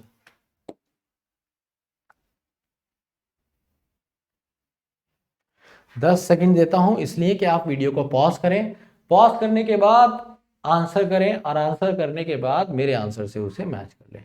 the boss has decided that it is good time for start a business. अब ये भी आसान है ना, मैंने आपको बताया था कि अगर आपको फॉर मिल जाए या कोई भी प्रैपोजिशन मिल जाए और प्रैपोजिशन के बाद कभी भी वर्ब लगानी पड़े तो वो हमेशा अपनी आईएनजी फॉर्म में लगती है। इसका रीजन आप आने वाली क्लासेस में जानेंगे बहुत जल्दी। ठीक है, फॉर के बाद हमेशा कौन सी form, ING form. So the boss has decided that it is good time for starting, B is the correct answer. Started नहीं हो सकता, स्टार्ट नहीं हो सकता और स्टार्ट भी गलत है, वो फर्स्ट फॉर्म भी नहीं आ सकती, सिर्फ आईएनजी फॉर्म।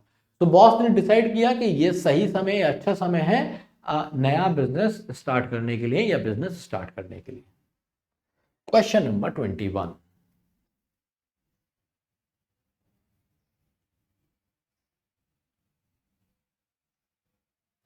कह रहा है इट इज एनकरेजिंग, एनकरेजिंग का मतलब होता है मोटिवेटिंग, है ना, मोटिवेट करता हुआ, इट इज एनकरेजिंग।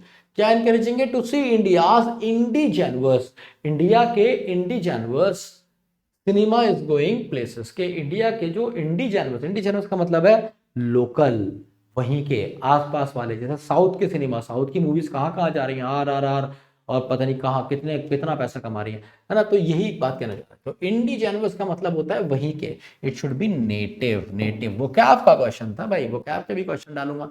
मैंने आपको एक बात बताई थी, क्या बात बताई थी, कि मैं हर क्लास में आपको वो कैप कराऊंगा।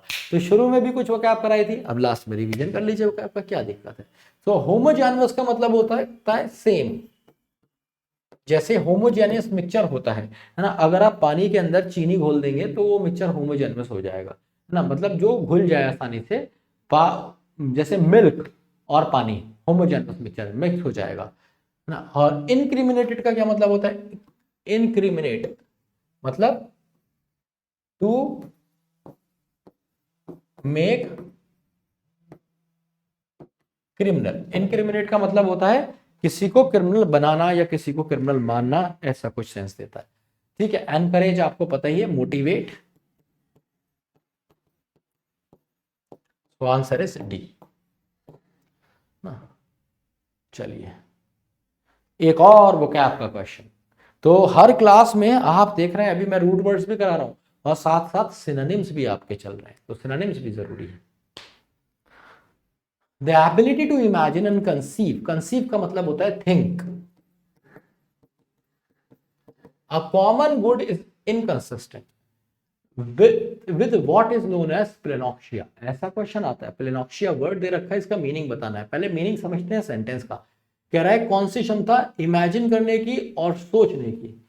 अ common good in inconsistent, a common good कि सबका अच्छा सोचना है। जैसे तुम ये सोचो कि यार तुम्हारा भी अच्छा हो, तुम्हारे भाई का भी अच्छा हो, सब मजे में जिए, है ना, तो ये तुम्हारे लिए कंसिस्टेंट नहीं है, बहुत थोड़े समय के लिए सोच पाते हो, फिर तुम सिर्फ अपना अपना सोचते हो, है ना। With what is known as pleonexia, ये तुम्हारे साथ कब होता है, जब तुम्हें प्लेनोक्सिया होता है। Is a major struggle for a good democracy to realize, और ये सबसे बड़ा संघर्ष है किसका, डेमोक्रेसी का, जो इस चीज को रियलाइज नहीं कर रहे। मतलब जैसे डेमोक्रेसी का मतलब होता है इसमें सब लोग एक साथ रहते हैं और लोगों के हिसाब से चलते हैं।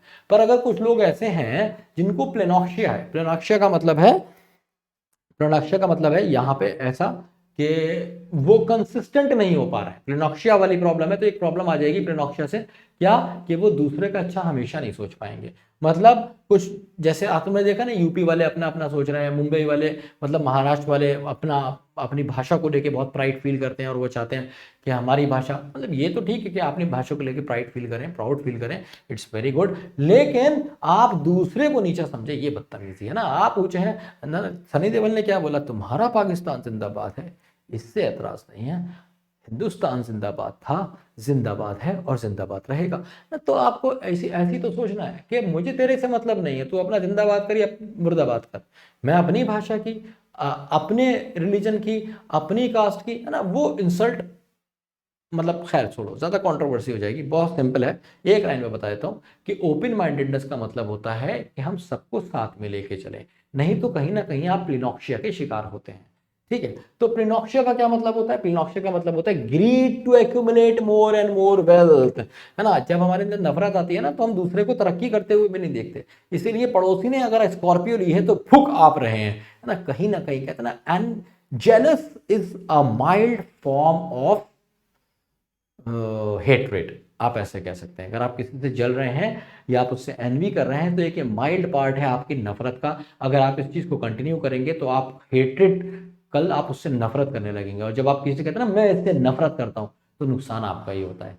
नफरत करने वाले का ही हमेशा ज्यादा नुकसान होता है, वो अंदर ही अंदर जलता रहता है। जब रिवेंज लेगा तो एक अलग बात है, वो थोड़ी देर की खुशी होती है, उसके बाद भी जलेगा, हमेशा जलेगा, है ना। तो याद रखिए, जिंदगी प्यार से चलती है, नफरत से बर्बाद होती है।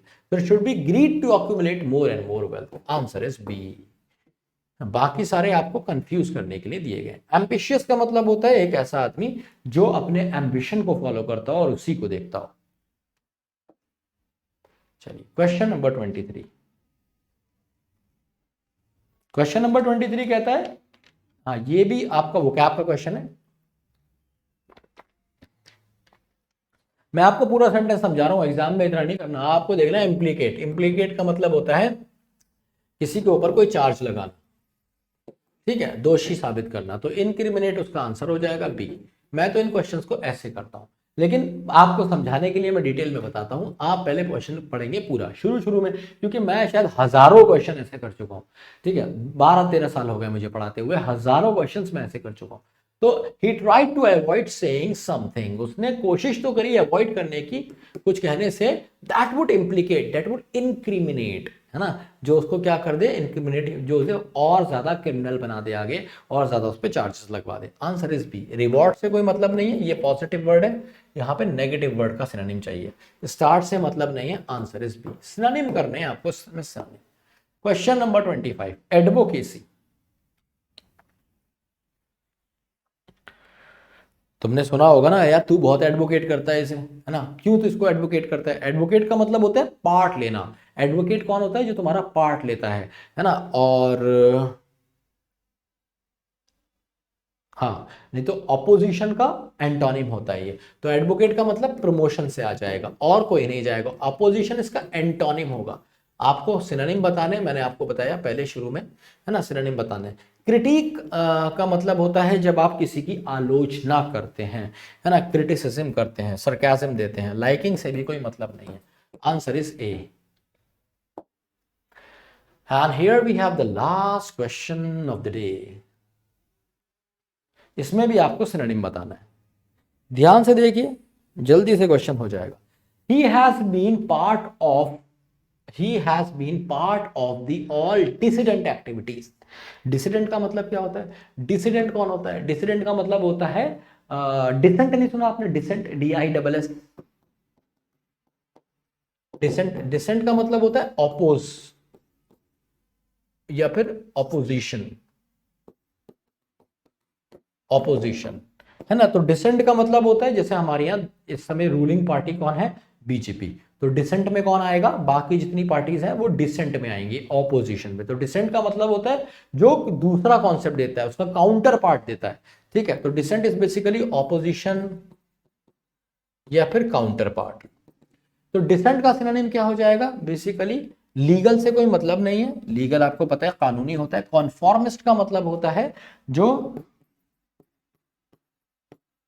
द वन हु ओबेज, जो बात मानता है, मतलब सपोर्टर ही होता है। तो सपोर्टर, सपोर्टिव और कॉन्फॉर्मिस्ट एक जैसे ही है, सिनोनिम हो गए, है ना। मतलब एलाइसिस, जो आपकी मदद भी करते हैं, एलाइसिस। तो आंसर एक ही हो जाएगा, रिबेलियस। रिबेलियस का मतलब क्या होता है? बागी, someone who goes against the authority, सरकार या पावर, किसी के भी अगेंस्ट जाने वाला रिबेलियस होता है ना। बागी, जैसे आप कह दो घर में विद्रोह कर दो, मुझे तो यहीं शादी करनी है, मैं नहीं जानता, है ना, ना खाना पीना छोड़ दो, किसी की इज्जत ना करो, तो तुम क्या हो जाते हो? बागी, बागी कहा जाएगा, ठीक है। तो ये थे आपके 25 क्वेश्चंस, और मुझे उम्मीद है, मुझे जरूर बताइएगा आउट ऑफ 25 किस किस ने 19 स्कोर किया है, ठीक है, 19। और आप दो चीजें मुझे इस वीडियो में जरूर बताएंगे, ठीक है। दो चीजें आप इस वीडियो में मुझे जरूर जरूर बताएंगे, ध्यान से बताएंगे। सबसे पहली चीज आप इसमें मुझे क्या बताएंगे कि आपका स्कोर क्या है आउट ऑफ 25।